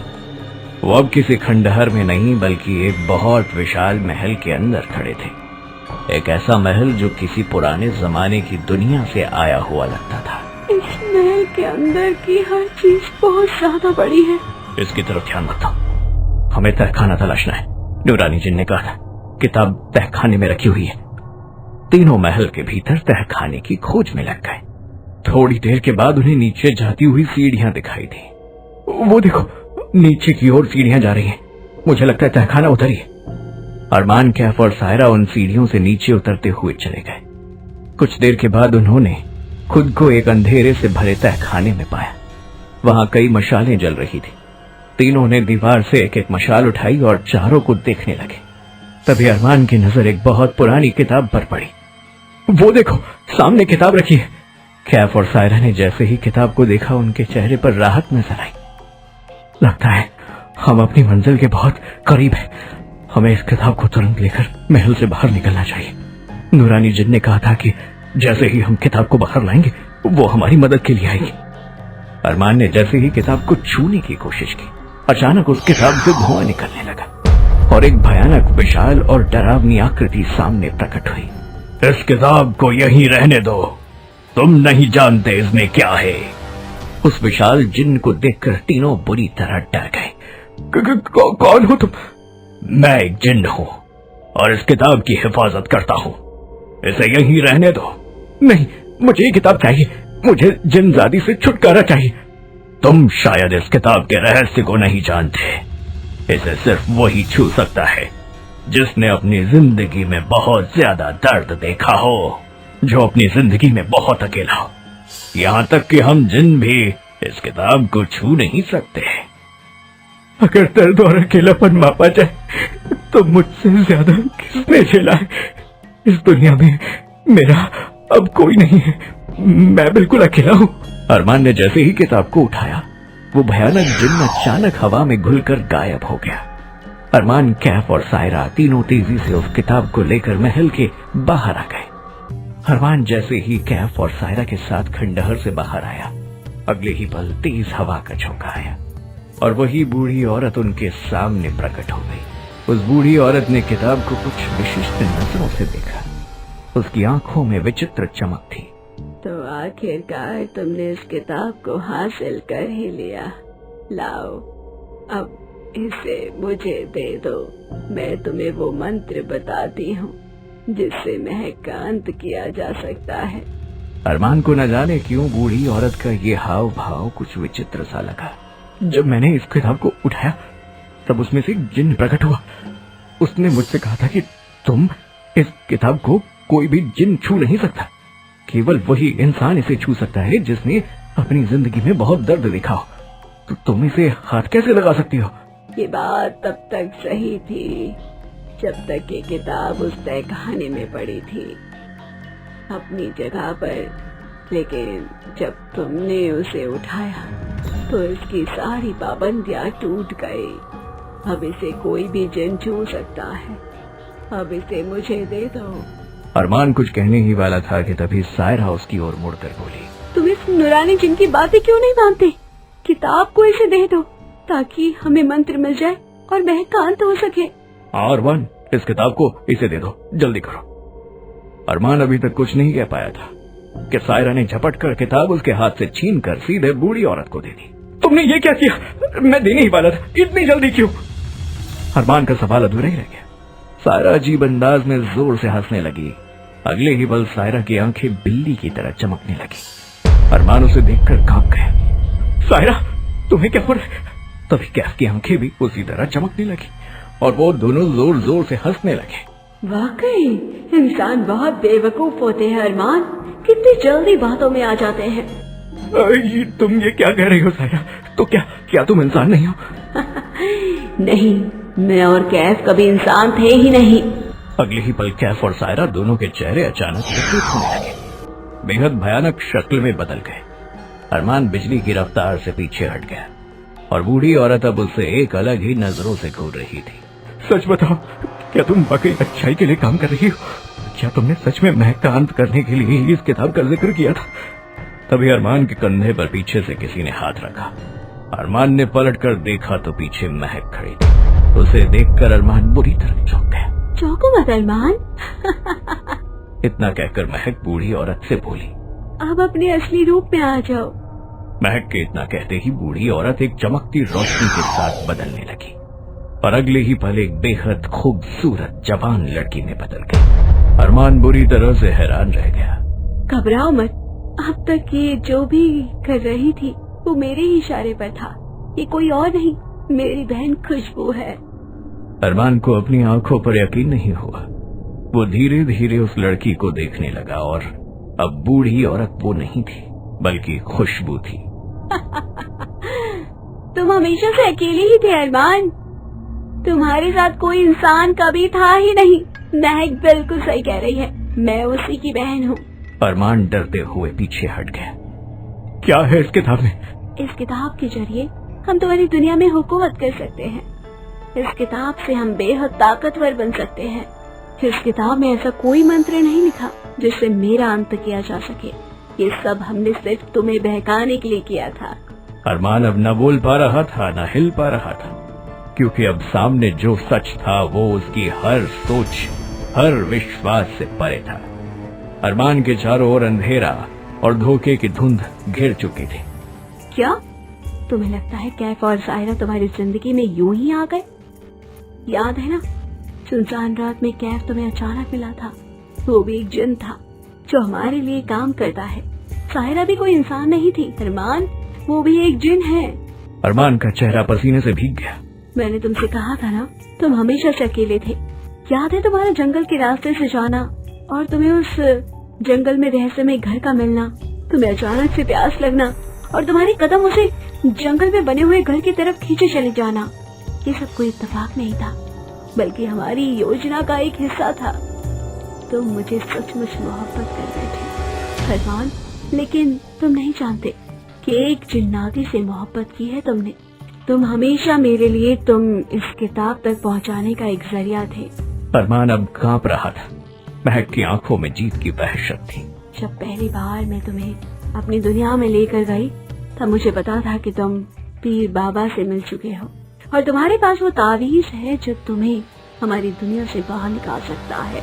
महक अब एक एक बात को खोल रही थी और अरमान की जमीन खिसकती जा रही थी। हम तुम्हें केवल अकेला करना चाहते थे, दुखों में डुबो देना चाहते थे, ताकि तुम बिना किसी झिझक के इस किताब को छू सको।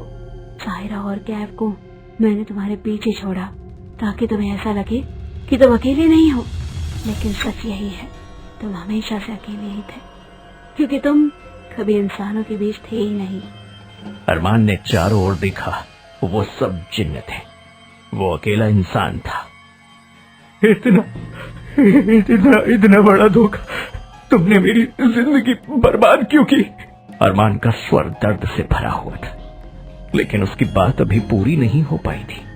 अचानक महक और खुशबू का चेहरा विकराल हो गया। बहन, अब देर मत करो, आज की रात हमारे लिए कीमती है। किताब मेरे हाथ में है, तो उसका खून निकाल, मैं मंत्र पढ़ती हूँ, अगली सुबह हमारी होगी। ये उनका विश्वास था। खुशबू ने किताब को खोला और मंत्र पढ़ने वाली ही थी कि तभी तेज हवा की सरसराहट के साथ अचानक एक बहुत तेज आंधी उठी और उस आंधी के बीच एक बूढ़ा व्यक्ति प्रकट हो गया।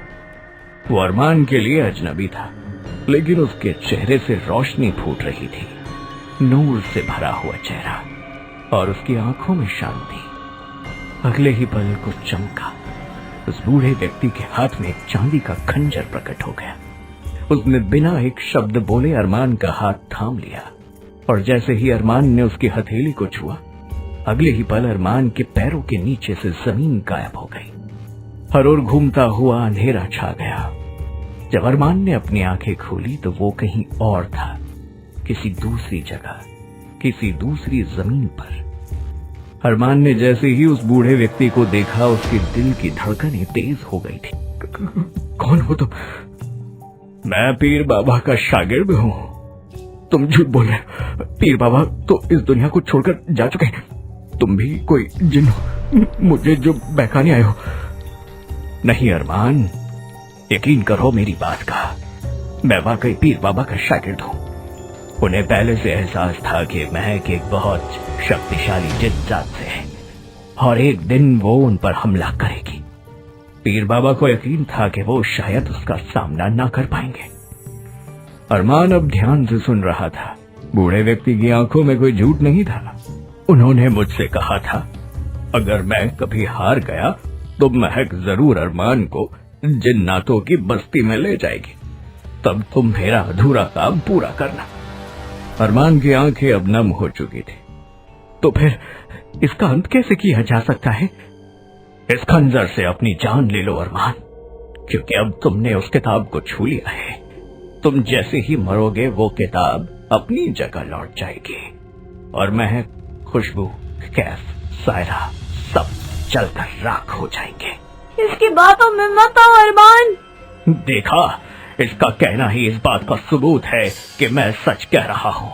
तुम्हें यकीन करना मुश्किल हो रहा होगा, लेकिन याद रखो अरमान, अगर तुमने अब फैसला नहीं लिया तो या तो ये तुम्हें मार डालेंगे या फिर तुम्हारी पूरी जिंदगी एक ना खत्म होने वाला डर बन जाएगी। अरमान गहरी सोच में डूब गया। उसने आंखें बंद की और उसकी आंखों में अपनी माँ, पिता, पत्नी और दोस्तों की शक्ल घूम गई। अचानक अरमान ने आंखें खोली। उसने खंजर बूढ़े व्यक्ति के हाथ से ले लिया। शायद एक जिनजादी से प्यार करने का यही अंजाम होता है। और अगले ही पल अरमान ने वो चांदी का खंजर अपने गले पर चला दिया। जैसे ही अरमान के शरीर से खून गिरा, किताब अचानक हवा में गायब हो गई। उसी पल महक, खुशबू, कैफ और सायरा के शरीर में आग लग गई। वो भी चीखने लगे, तड़पने लगे और अगले ही पल जलकर राख हो गए। बुराई चाहे जितनी भी ताकतवर क्यों ना हो, अच्छाई के एक छोटे से बलिदान से हार जाती है। कुछ देर के बाद अरमान का शरीर भी जलकर राख हो गया। बूढ़े व्यक्ति की आंखों में आंसू थे। मुझे माफ करना अरमान, मेरे पास और कोई रास्ता नहीं था।